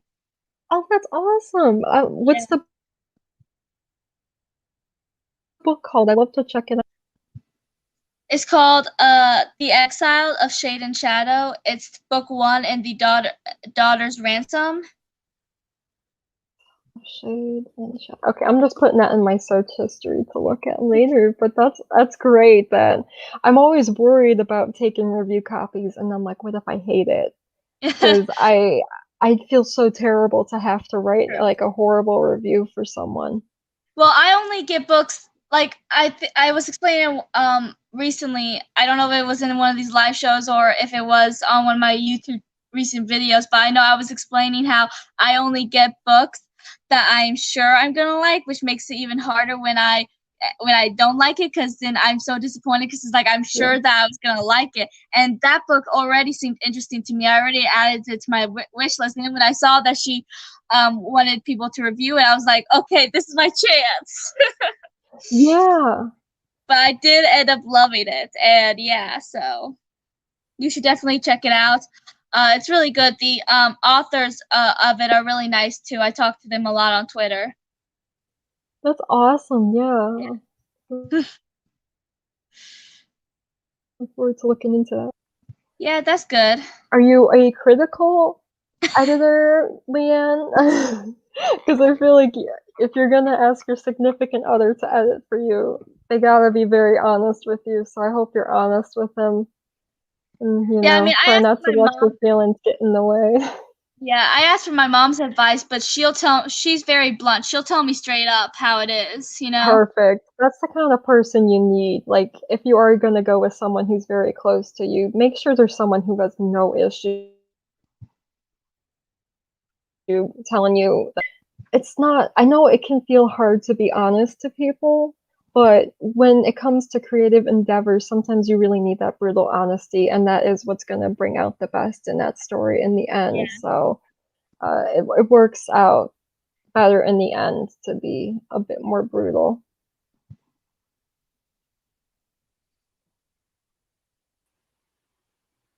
I got power back. Hey, I just noticed you were there. Hello!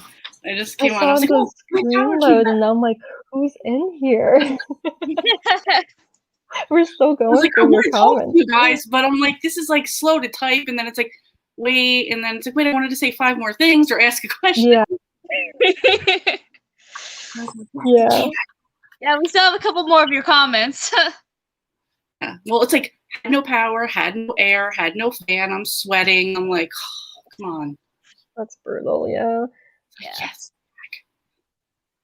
That's I good. think you guys are both like thinking of it in good ways. Like, you don't want to waste your time on getting an agent yet when you feel you're not ready for it yet. And, you know, Jahara, you wanted to do the self-publishing because that works for you. Mhm. You know, Yeah. I think a lot of times people think like, oh, I have to get this agent and go for like the top publishing companies, when it's like, that's why I asked, like, maybe if any of you did like an indie, like a small indie publisher or something like that. Because I feel Yeah, like people don't even think that is an option too. one of the publishers I'm looking into is actually an indie publisher, and part of the reason I want to go with them is because I always pay attention to what the publisher is doing, and this one, they're like kicking butt, like with self promotion, and like they really are like working hard to promote their work, and so I feel like they are a good candidate. Whereas one got rejected from recently, I was sad about it, but also I was kind of like, wow, like this publisher, they only have 200 followers on Twitter, and like they never really like are posting about anything. Like I barely see them promoting the work that they have published. I'm like, what's the point of working with someone like that, especially if you are going a traditional route where the trade-off for me is I don't have to do all the self-promotion. Yeah. You know, the publisher should do that. So you want to find someone who's going to do their job, you know? If they're not doing that, what are they going to do for you? So Yeah. pay attention to that if you're route. Kind of check out like what the publisher's doing, because indie publishers are great too. You probably won't make like millions of sales through them, but you'll still make some good money. Right. You know, it'll get your name out there too. Absolutely. Yeah, I feel a lot of pressure for that. Even just social media is like a big, like, I don't want to do this. I don't want to, like, I'm not pimping myself out here, like, you know what I mean? Like, that's just like, I'm like, oh, that's not me. Yeah, even like promoting my videos on social media always feels weird, you know, and Yeah, like, yes. that's not like I'm not making money off of that, you know. If I am trying to like actually make money off of them, that's like so much more pressure too. So sorry, I'm looking Yeah, for I get that, you know. But the trick is to just, that's you hard. know, Tools for relax, marketing too. especially if you're like new at it. You know, there's no reason to feel that pressure because you are so new at it. You know, it'll take time. You know, just relax and give yourself leeway because you will get there someday. You know, as long as you don't give up. That's how I see it. That's true. Yeah, and I feel like you've come a long way too, Johara, from when you first published your book, you know. So I've seen your growth too with, you know, how you are with marketing. And that's good. You just stuck with it and you haven't gotten discouraged. So yeah. Well, thank you. And the last comment from Leanne before she joined us. Oh yeah, the author copies. Yeah, I think that's a good idea. Yeah, Johara, definitely don't be afraid to reach out to any reviewers that you really like and shoot them a message and say, hey, I wrote this book. I can give you a free copy in exchange for a review, you know? Oh, you were asking me about am I harsh to my husband? Yes. Yes. In a Are way, you? in a way, no. For like editing and stuff, like the grammar, yes, very hard. Yeah. But like, why not? It's just it's not like, oh, you're an idiot because you missed a comma. It's just like, oh, hey, a comma belongs here. But Yeah, like, exactly. Right, yeah. for that I will be, because I'm like, come on, get it together. But you know, I'm just like joking. But like, yeah, it's just that for like actual work, he is, and I understand why. It's your art. He's sensitive to some critiques. Yeah. Others not so much. So I might be more like, there were some things for he does have a partner who did a separate book from his, and sometimes I'm like, why did you say this? Because being an outsider, like maybe in your head what you wrote makes sense, but to somebody on the outside, like, I have no idea why you wrote this. Is this something that's going to be in the future and it just doesn't make sense right now? Like, explain it to me, and then maybe I could tell you a way just to word it a little different that would make it okay now. So yeah, and that's the important criticisms, especially with comprehension, like you're mentioning there. Like, that's huge, and you really need an outsider's perspective, because he's been young. He knows what happens, you know, so he's kind of become blind to mistakes like that. Yeah. And so it's important to be able to point those out, as well as for like being the writer. It is so vulnerable to share anything and put it up for criticism, but when it comes to editing, you gotta kind of, you know, have a little bit of a thick skin about it. It's nothing personal when like they point out that something's wrong. And also, like, as like I've experienced sometimes things that like the editor has said that I'm like, no, like, I don't agree with what you said there. Like, I really did mean to word it this way. You know, that was a intentional choice, and I want to stick by that. Sometimes I will say that, but it does kind of give you the opportunity to review what you're really saying there. So you don't have to 100% follow what your editor says either, but it does just kind of I also feel like, you know, too, gives you a second glance at things. Right. I want you to put out your best work, so I'm questioning you, so it is your best work, you know, maybe you need it. Also, sometimes I've noticed it's been, he did something, you edit, and maybe you forgot to edit a paragraph under that, or like the next panel for it, and it's like, you're just like blind to seeing it at this point because you've read your work so many times already, and it's like, what were you doing here with this? And like, oh wait, that was totally a mistake, you know? So, like, nothing dramatically wrong, but just where it was an old idea or something like that. Yeah. Yeah. Sometimes word isn't always right either. Like there was this one time when I was editing and I was rereading something, and then it said that there needed to be a comma there, but when I was reading in my head, it's like there's not supposed to be a pause there. It's supposed to just be said out straight.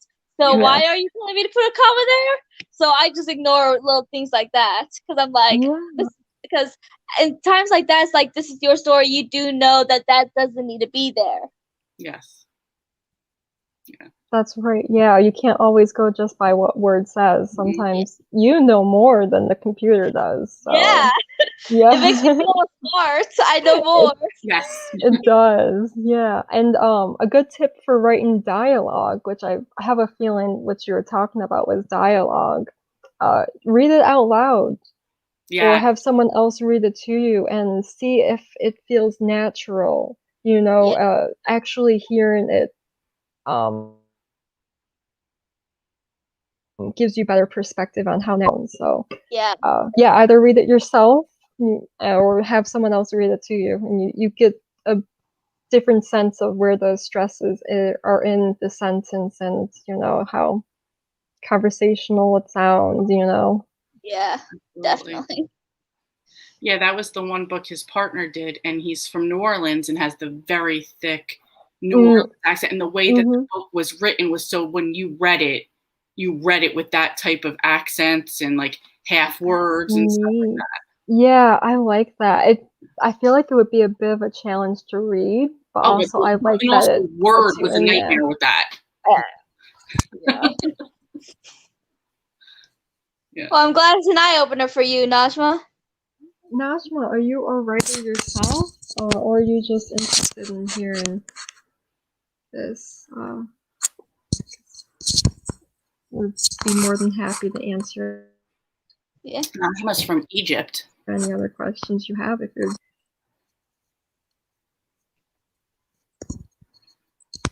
I think she has a good perspective on things that we don't, just from being in a different part of the world. Absolutely. Aw, that's okay. I'm glad that you're enjoying this. Yeah. It's always good to know for readers who aren't writers, it's always good to know like how the writer does it, because sometimes readers don't understand. Like some readers aren't writers, so they don't know how it works, and they don't understand creating that story. Mm-hmm. So it's always interesting to hear. They can kind of take it for granted, the readers, I think. Like, yeah. I kind of am annoyed by speed readers because I feel like they miss the nuances in my writing. So completely agree. I'm like, this took me like 20 minutes to write this paragraph, and you read it in a minute. Like, slow down. Yes.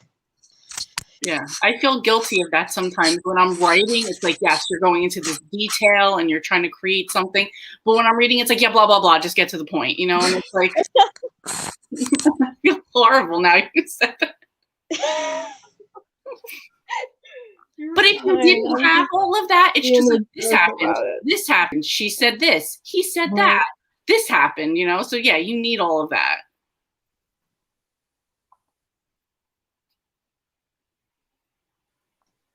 Sorry, I was reading that. That's cool. She majored in English literature and linguistics. So did my sister. I only went to community college, so I don't have a degree. I have an associate's degree. But I think that's an awesome major, though. Probably would have liked to have done that, but I probably would have done English literature if I, went to college. I went straight to writing. Since I self-published, I didn't really need to go to college. And I felt that you don't really need a degree for it. And, like, some of the stuff I've been doing with, like, my freelance career, I'm kind of amazed that I don't need a degree to do some of this stuff. But, like, people have no trouble, hiring me for things. They still trust my work, and a lot of the people I work with too don't have degrees either. So it's interesting. I think there's kind of a misconception that to be a writer you have to have a degree, but you don't. Just read a lot, just write a lot. There's so much to learn from experience and from talking to other people, and there's no reason why you can't have a career without it. Yeah. And then there's also so many basic jobs that require a degree for no reason. Yeah, it's weird, how important degrees are, but yet they're not. Mm-hmm. Yeah, definitely. I look at it this way. I don't want my doctor to have watched a few YouTube videos and performed surgery on me. But if you've watched a few plumbing videos, maybe you could change a pipe on my sink, Right. Yeah. There's a few things. I don't want you to have read a book about lawyers and now you're going to represent me in court. But, depends, I feel like, what you're going for. Yeah.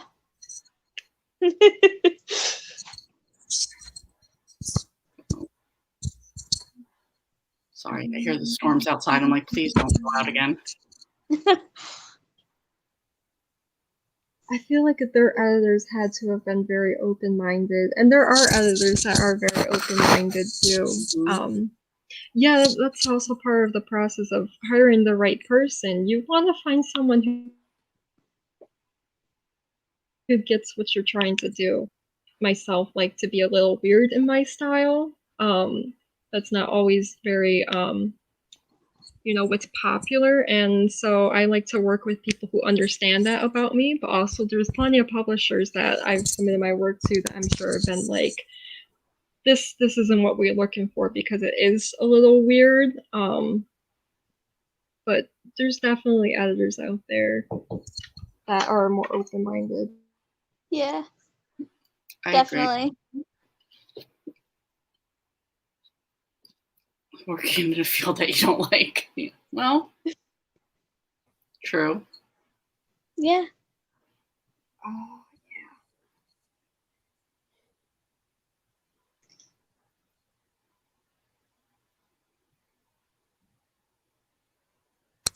Yeah, I like that perspective. Mm-hmm. Yeah. Yeah, you should try to be happy doing what you're doing, you know? Yeah, definitely. Yeah. Or, I guess in some of these people's cases, just realize, like, you're not going to be happy at your job. Find happiness elsewhere. Yeah, that's true. Yeah. I mean, I did actually, after I graduated high school, start an online college for party planning. You know, writing is what was my dream, but I figured, until that can go out, I can try party planning because I always did kind of like to do themes for all my siblings' birthdays and stuff. And so I thought, hey, that'll be a fun little job to have while I try to get my writing out there. But it was actually my mom that suggested I focus solely on my writing because she said that when I talked about writing, she says every time that I talk about writing or reading, my face just lights up. You can see the enjoyment in my face.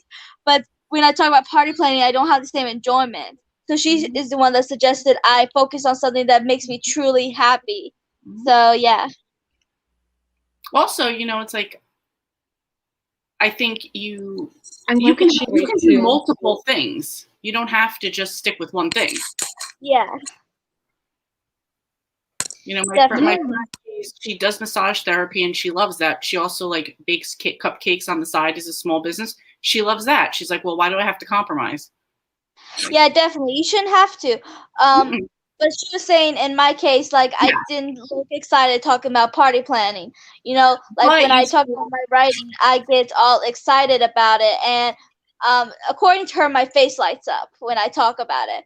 So, but you still enjoy planning parties for your family? Sometimes, yeah. It's just, I don't know. I haven't actually done it in a while, but yeah. But so after I stopped doing the online college, is when I came up with my jazz. Shortly after that, I came up with my Jazz and Press story idea, wrote the first book, and figured out how to self-publish it. So it's turned out for the better, in my opinion. Exactly. That's awesome. Awesome. It worked out for you, I think. We'll study philosophy and flip burgers happily. Yeah, yeah. And so many people go to college for something, and then that's not even what they get a job doing. That's the thing. Yeah, that's true. When I was in community college, I initially planned on going into a 4-year school after I graduated, and I wanted to study music production. And now I don't like doing music anymore, really. It just, all the joy got sucked out of it college years, and so I'm glad I didn't go on to school for that, but it was very eye-opening to see that, like, I didn't know what I wanted to do when I was 18. Like, I thought I did, and I followed my best guess, but that didn't end up being for me. I kind of discovered in college that, oh wow, I actually really like to write, actually. So, yeah. The heads up is most of us are just winging it through life anyway, so. Yeah, exactly. Don't be afraid to try new things, Yeah. So is that when you realized how much you like writing? Yeah, I had to take some filler courses because the community college I was at didn't really have much in the way of music, so I was kind of trying to get get my like math and like science courses out of the way that I would need for my 4-year degree. And so they did have some writing courses, and I was like, yeah, I'd like to write on occasion. So I signed up for one of those and wrote my first short story. Just like, wow, like this turned out great. Like I loved doing this.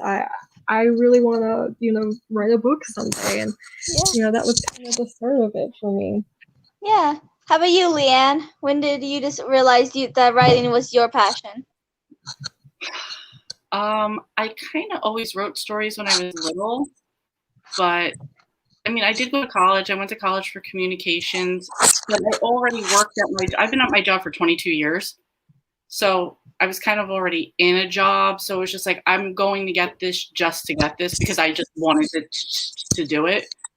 But I think there was one day I was sitting there and I was kind of like, I don't even know how it came about, but then I just started crying. And I like literally said out loud, like, I'm a writer. It wasn't like I wanted to write or I this is like what I just like started crying because like I felt like so in my heart at that moment, like this is truly the one thing that's always been consistent of things I've thought about doing. Yeah. And that's it. I mean, that's when I wrote a couple short stories. I haven't done much with that, but yeah, that's it. Yeah. We'll get you published, though. Johara and I are determined to get you published. Yeah. I still gotta send you guys a work and see what you think. Yeah, absolutely. Yeah, definitely. Yeah, I've always loved writing for as long as I can remember. Writing and reading were the two things I've just always loved. And I always loved to write stories and stuff, like lessons in school when the teacher would be like, give us a prompt and like write this. I would always be so happy. Literally there were times in school when all you had to write for this prompt was a paragraph, and then I ended up writing 2 pages at the least. And then I remember in school my English teachers were always so impressed because like they can barely get the other students to write a paragraph, and then here I am writing pages and pages about this one little prompt. And so I guess it's always just been a part of me, and I've always just known that that's what I love, that's what I enjoyed. So.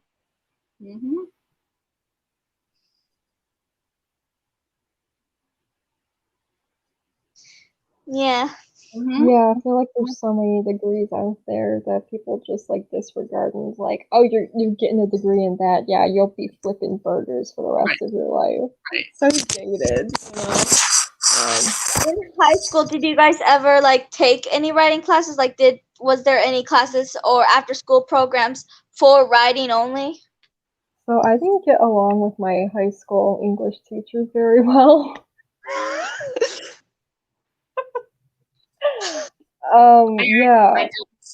I wasn't too impressed with them. They weren't too impressed with me. To be fair, like my senior year English teacher, she was like an essay writer, and so she was so that very like technical writing that you would need for college. So I kind of appreciate that like her thing was that she was trying to prepare us for the things we were gonna have to write in college to, get our degrees. But that wasn't my style. I'm too like loosey-goosey, like freestyle. And so like we kind of knew that about each other and respected that about each other.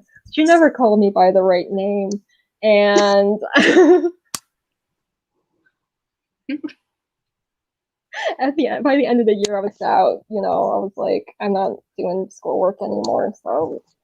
So I can't really say I had like an amazing experience with like a teacher that was like, wow, like you're so amazing, like this is what you should do with your life. I didn't particularly get along with them. I didn't. I thought in high school, like I did a lot of writing classes in middle school, but in high school I was like, I thought I was going to be a visual artist, so I took a ton of art classes, photography, silk screening, like all art classes is what I really went for a lot more in high school.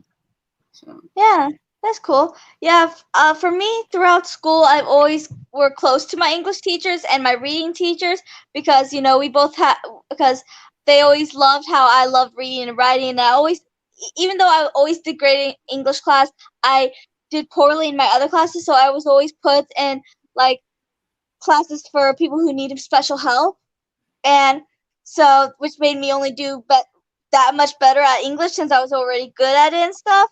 So I always got A's and stuff, and then most of the people, since it was for people who needed special help, a lot of these students just didn't really care, you know. Mm-hmm. And so I always bonded with my English teachers and reading teachers about reading and writing because most of their students didn't really like it, except for me. I remember my 11th and 12th grade English teachers really well. I actually reached out to them kind of recently-ish and thanked them for all they did and told them that I became a published author. And one of them messaged me back saying that they remember me and how they're happy that I finally published because she remembers that I used to love that and stuff. So that was nice. But in my in my senior year, an English teacher that I haven't met decided to start an after-school writing club. Mm-hmm. And so I was obviously one of the first ones to join. Mm-hmm. Once I heard about that, I was like, let's go. But it was a lot of fun. We did little prompts and we did a lot of stories and stuff and contests throughout as well. I remember there's this one contest we did around Halloween time, and he didn't have an exact prompt for us to do. It just had to be kind of Halloween related. It didn't have to necessarily be horror, but something that has to do with Halloween. And I actually still have the story that I wrote for it. And I actually won the contest and won a Barnes & Noble gift card. Nice. That's so cool. Nice. That was exciting. I was so happy about that. That's awesome.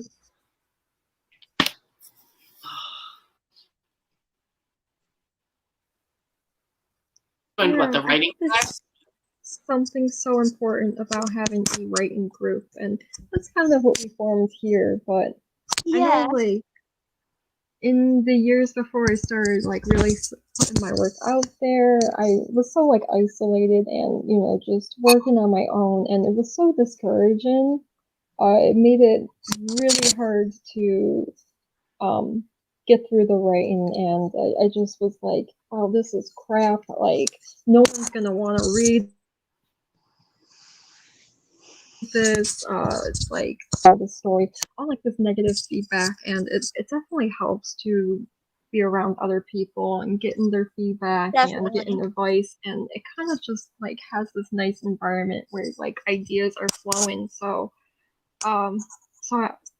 yeah, I hope, Najma, you find something like that someday if you don't already have something like that. I know you said you could have joined the writing group if you could have, but it's never too late. I mean, we formed our way past high school, so yeah. Yeah, I love the group that we have all formed on Twitter, and it's really amazing.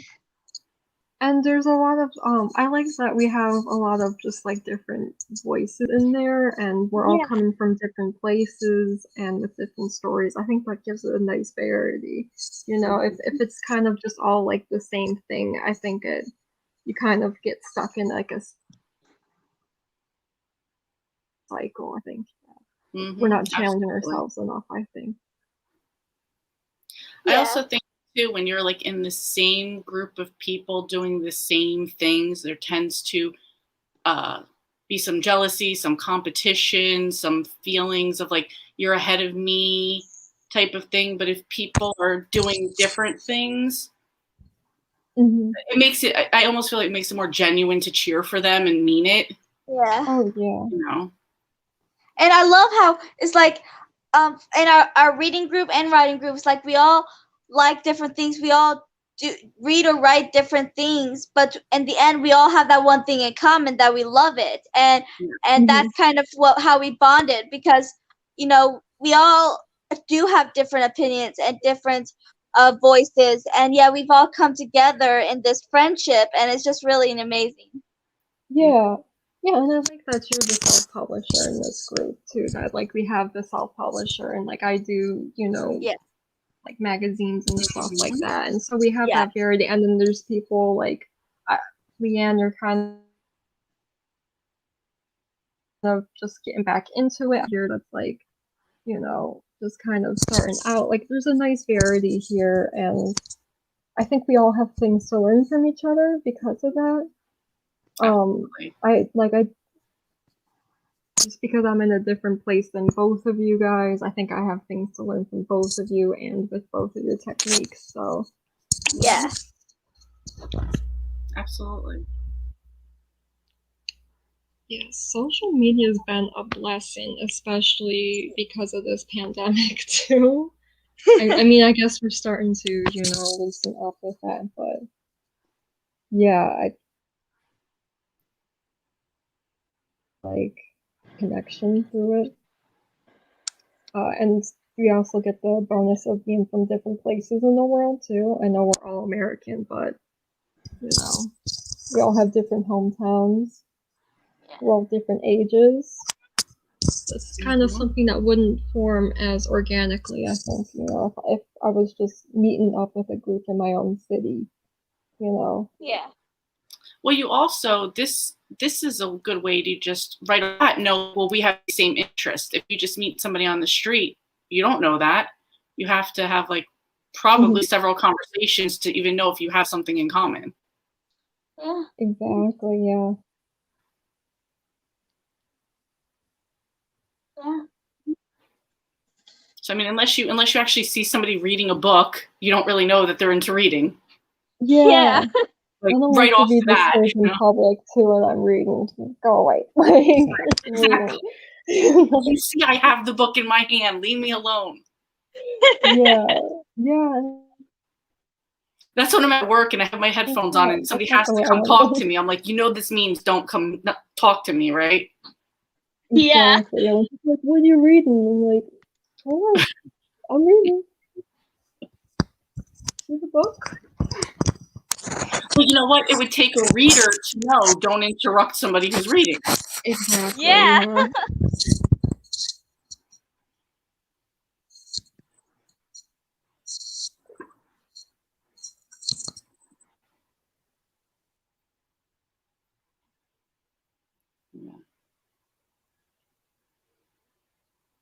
Is there anything important you're working on right now, Leanne? Anything significant? No, nothing. I feel like I'm stuck at a point right now, even though it's just started. I'm stuck because like I have my characters, I kind of know how I want things to go, but I don't know what direction I want things to go in. So yeah, kind of pondering that right now. We could always try like a free write. That's kind of how I usually start my projects, is that I'll take whatever little more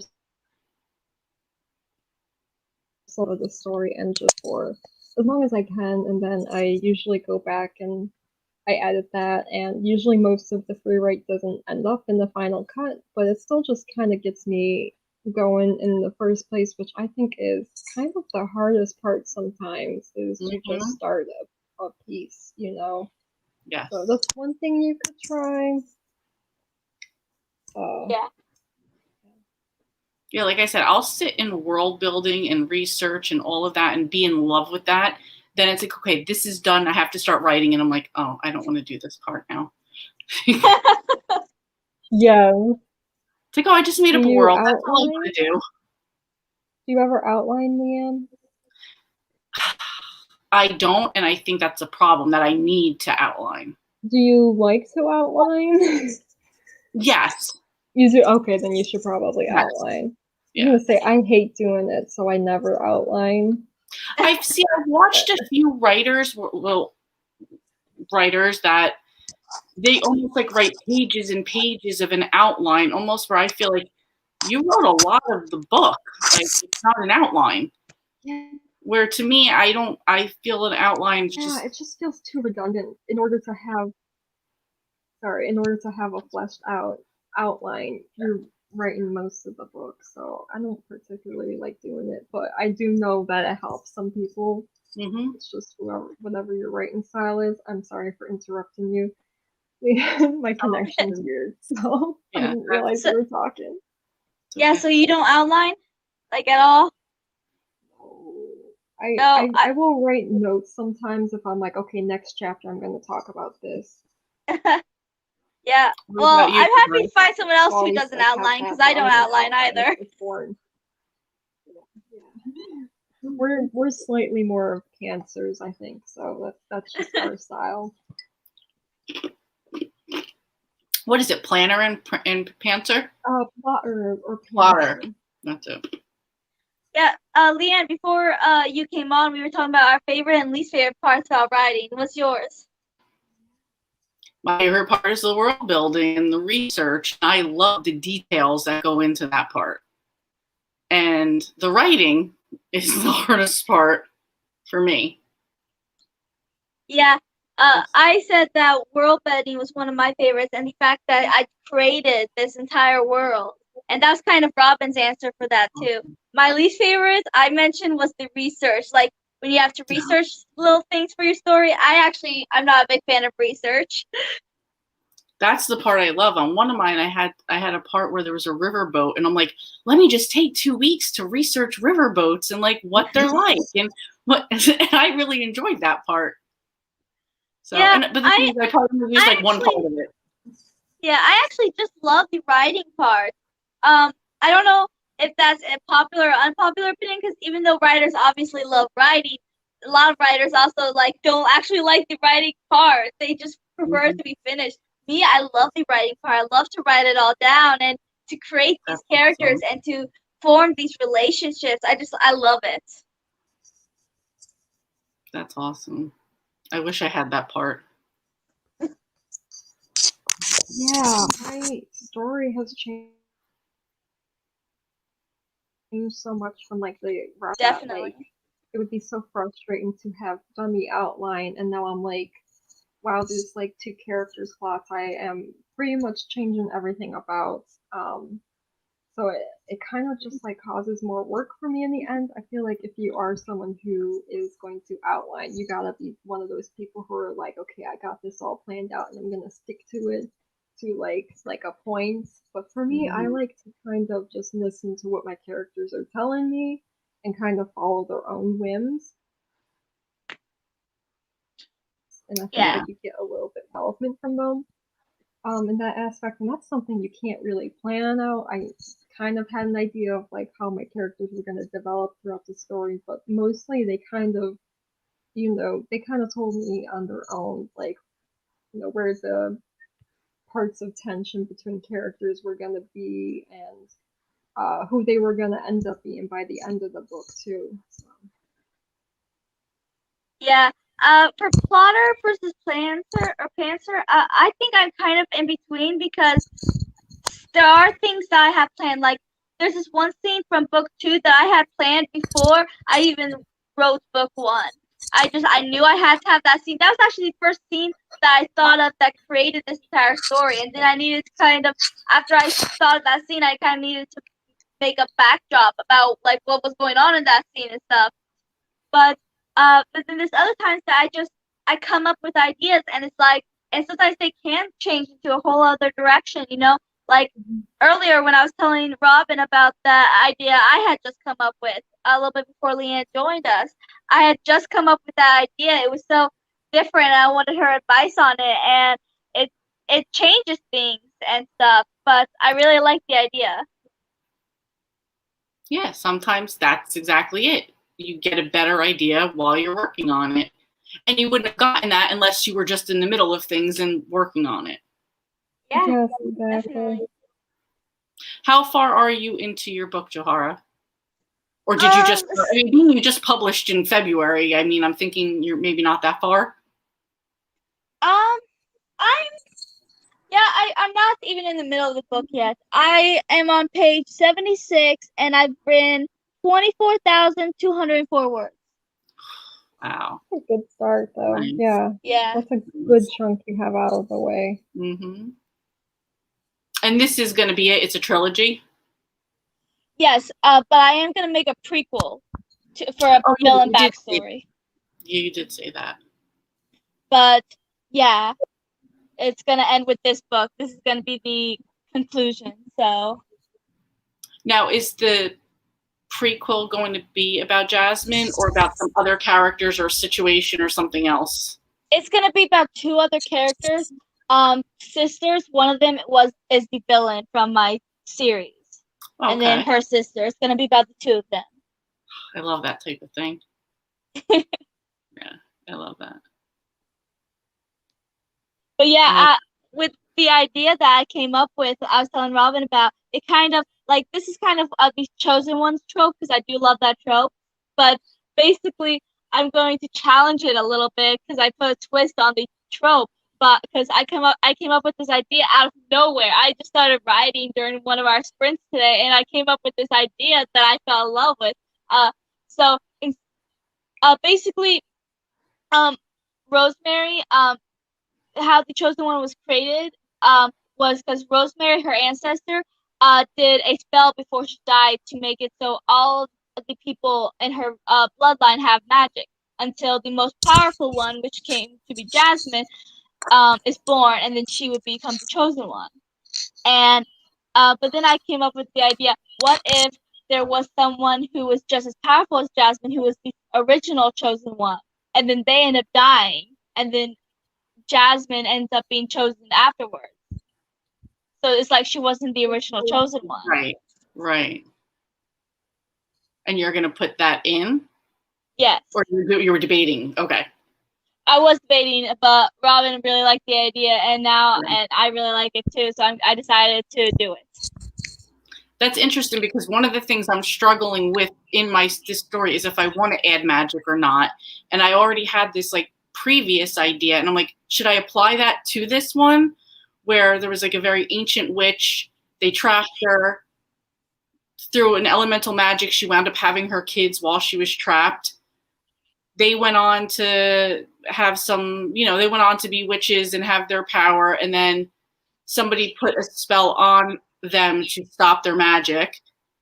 And my point was this: should I make it? What it was going to be was like, so now it's like this seventh child is born, and that was the thing that would trigger them getting their magic back.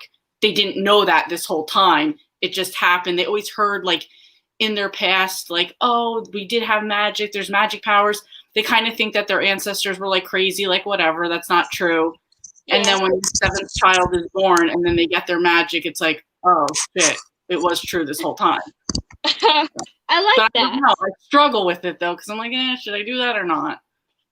Yeah. I like that. What is what's the other option though? I'm curious. That's my other thing. Like if I don't want to put magic, what would my other option be? So it's between putting magic in and doing that backstory or no magic at all. Yeah. Huh. Yeah, and I know because then it seems like, well, it's a totally different thing. The backstory that you came up with, but I'm like, if you're hesitant about putting magic in there, is it really imperative to the plot? Well, then it's like I have to change a bunch of things. Like it would just go in a different direction, And I'm like, yeah, which way do I want to go? I mean, it's not always a bad thing if it goes completely in a different direction. You could always try writing it that way, and then if it doesn't work out, then try the other thing. But indecision can kind of postpone it. Yeah. Something like that, and something having like not work than just kind of hanging out and not doing it at all. I feel like if I don't use it for this, I'll use it for something else. But I'm like, yeah. Yeah, that's a good idea too. You could base another story completely around that too. So yeah, honestly, I would suggest kind of taking a step back and then thinking like, where's your heart at? Which idea do you love most? Do you truly want it to have magic or no? And then just follow your heart. Yeah. Yeah, I gotta think about it. That's why I think you're right. Outlining a little bit might make it like, well, where would I go in one direction? Where would I go in another direction? Mm-hmm. Yeah. That might make it also for me, like both your ideas come together. Yeah. Like pros and cons. Mm-hmm. That might be what I do tonight. Nice. do it. Yeah, just to make a decision, because once I make the decision, then I can move forward. Yeah. Right, yeah. Yeah. A decision Yeah, has well- been made, even if a decision hasn't been made. So, We would love to hear what you decide in the end. Yeah. Sure, keep us updated on where you go Yeah. with that. I will. Yeah, that's a good way to think about it and plan it out. Yeah. Oh, And what about you, Robin? Where are you at with your writing? So I've been kind of stuck in the same chapter I've been stuck on for a while. I'm about a third of the way through the storylines Okay. so far. Sure, I had to pretty much take from the top again and kind of just rewrite it completely, and I had to sacrifice a plot that I really liked, but it just doesn't really have a place in the story. So it's been really hard for me to get progress on this chapter. So I kind of decided today I'm gonna give myself a break because I mean I was literally traveling all day yesterday. And I decided to look at the following chapter and kind of play with that one a little bit. And mostly I've been kind of just like tweaking it. There's like to add to it, where I have these two cyborg characters meeting for the first time, and one of them had a very poor upbringing, and she pretty much made her living off of being a thief and selling things that she stole. And so her like cybernetic replacement is very it's very cheap. It's just mostly practical, and it's kind of ugly to look at. Whereas the other character, um she kind of looked out and ended up getting like her cybernetics comp for her because a political disaster sort of thing. So the government kind of stepped in to pay reparations for her. So she has like really fancy cybernetics that look like her. It's just like metal skin for her, and so Right. she's kind of just like almost embarrassed to be around this other person because she's like, wow, I look like a jerk because my inner so fancy. She must think I'm rich and wealthy because I have these, or she was probably thinking how she can steal it from me. That's true. Because having that internal conversation, as well as I wanted to talk more about the alien's religion. So like I have it that she boards her ship and she has a shrine dedicated to one of her deities, and she kind of worships this goddess of like thieves and like of like outwitting people. And you know, the character whose POV I'm writing from kind of takes note that like this isn't like a very traditional god to worship, and though the narrator isn't very religious herself, she can recognize that unfamiliar to her. So that's kind of just the two things I've been adding to this chapter. Yeah, that's pretty much what I That sounds really cool, though. Yeah. Thank you. I'm glad it works. It's really small detail, but I feel like that's what I like to read in space opera. So Yeah. I'm hoping the audience I attract will also like it. So Each book has a different audience that it targets, you know? So Absolutely. yeah, and opera genre, there's people who really like action heavy space opera, or people who like it to be very scientifically accurate. There's something for everyone, you know. So I don't doubt I have an audience that would want to read it, but I'm glad that it does come across as interesting and not just me being like, yeah, I'm gonna put all these fun details in there that are fun for me, and readers are gonna be like, oh, like get to the action, like. No, you'll always find those people that like that. yeah. How was your trip? I know you just got back. It was amazing, and I already want to go back, except the trip home was terrible because 3 hour time zone difference, so I lost 3 hours coming back, and I was pretty much on the plane from like 8 in the morning to 2 a.m. So it was really brutal coming back. But being there was amazing. It's the second time I've been to Joshua Tree. You notice the picture behind me is from the first time I was at Joshua Tree. This awesome desert town. It's just like, it's really quiet and peaceful. I spent a ton of the time in the park, hiking, looking at the weird desert creatures. And one of the things that struck me is that it is so quiet out there. Like the wind just feels like a whisper, and that's the only thing you can hear. And that was so like delightful for me. And as well as I got the chance to meet up with some author friends that I've become acquainted with, as well as the owners of Space That's awesome. Cowboy Books, who I've become good with during the pandemic. So I was in really good company as well while I was on my trip. It was incredible. Awesome. It's nice. Travel always restores the soul. You know what I mean? It does, yeah. I liked going to the desert because it is so like reflective that you kind of just. It was a very like relaxing trip. You know, it wasn't. We didn't really do anything like outrageous. It was just, you know, just gonna hang out for a bit and do some contemplative thinking. I also went stargazing too. First time I ever saw the Milky Way, because I can't see it where I'm at. Neither. But Yeah. there's not much light in the desert, so you can see the stars better. So I saw the Milky Way. I saw like 2 shooting stars. It was really cool. Yeah. That's cool.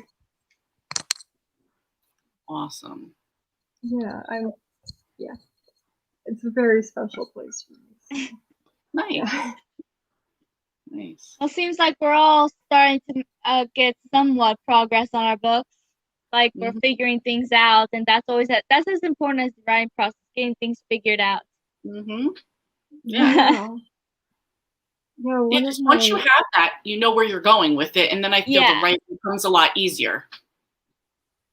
A lot of times, like whenever I get writer's block, a lot of times it's not like I don't know where to go. Like sometimes some people more for me, it's like I know where I want to go, I just don't know how to get there. That's usually my issue. Mm-hmm. That's where I'm kind of at with the chapter I've been stuck on. Is I know like what points I need to hit, but I'm kind of feel like that's how this scene's gonna be in this rewrite. So it's intimidating.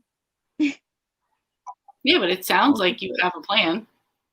I do, yeah. It's just it's been so slow going, and then I write a sentence and I'm like, oh, I hate this. I'm trudging through mud right now. So yeah.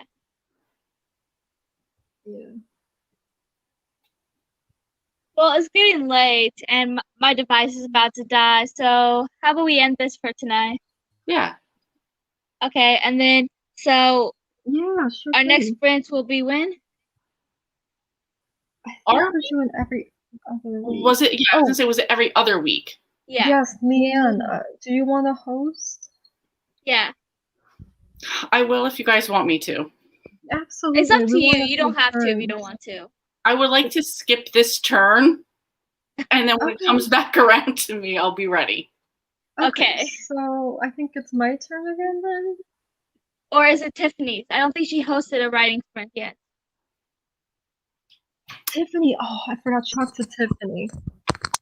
I'm sure she'll be up for that, but tentatively it will be on Masquerade Chic. But if she doesn't want to, then it'll be your turn. It'll be on my channel. Okay. Yeah, so I forgot. We'll talk to Tiffany, figure out if she's going to. If not, then it'll be your turn.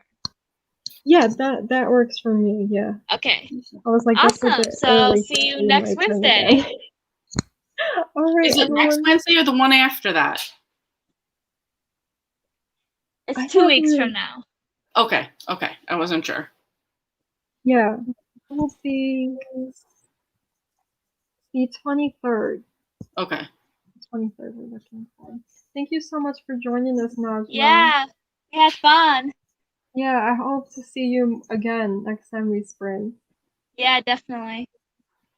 All right, well, have a good night. Yeah, take care, everyone. Nice, you too. See ya. Bye. Bye.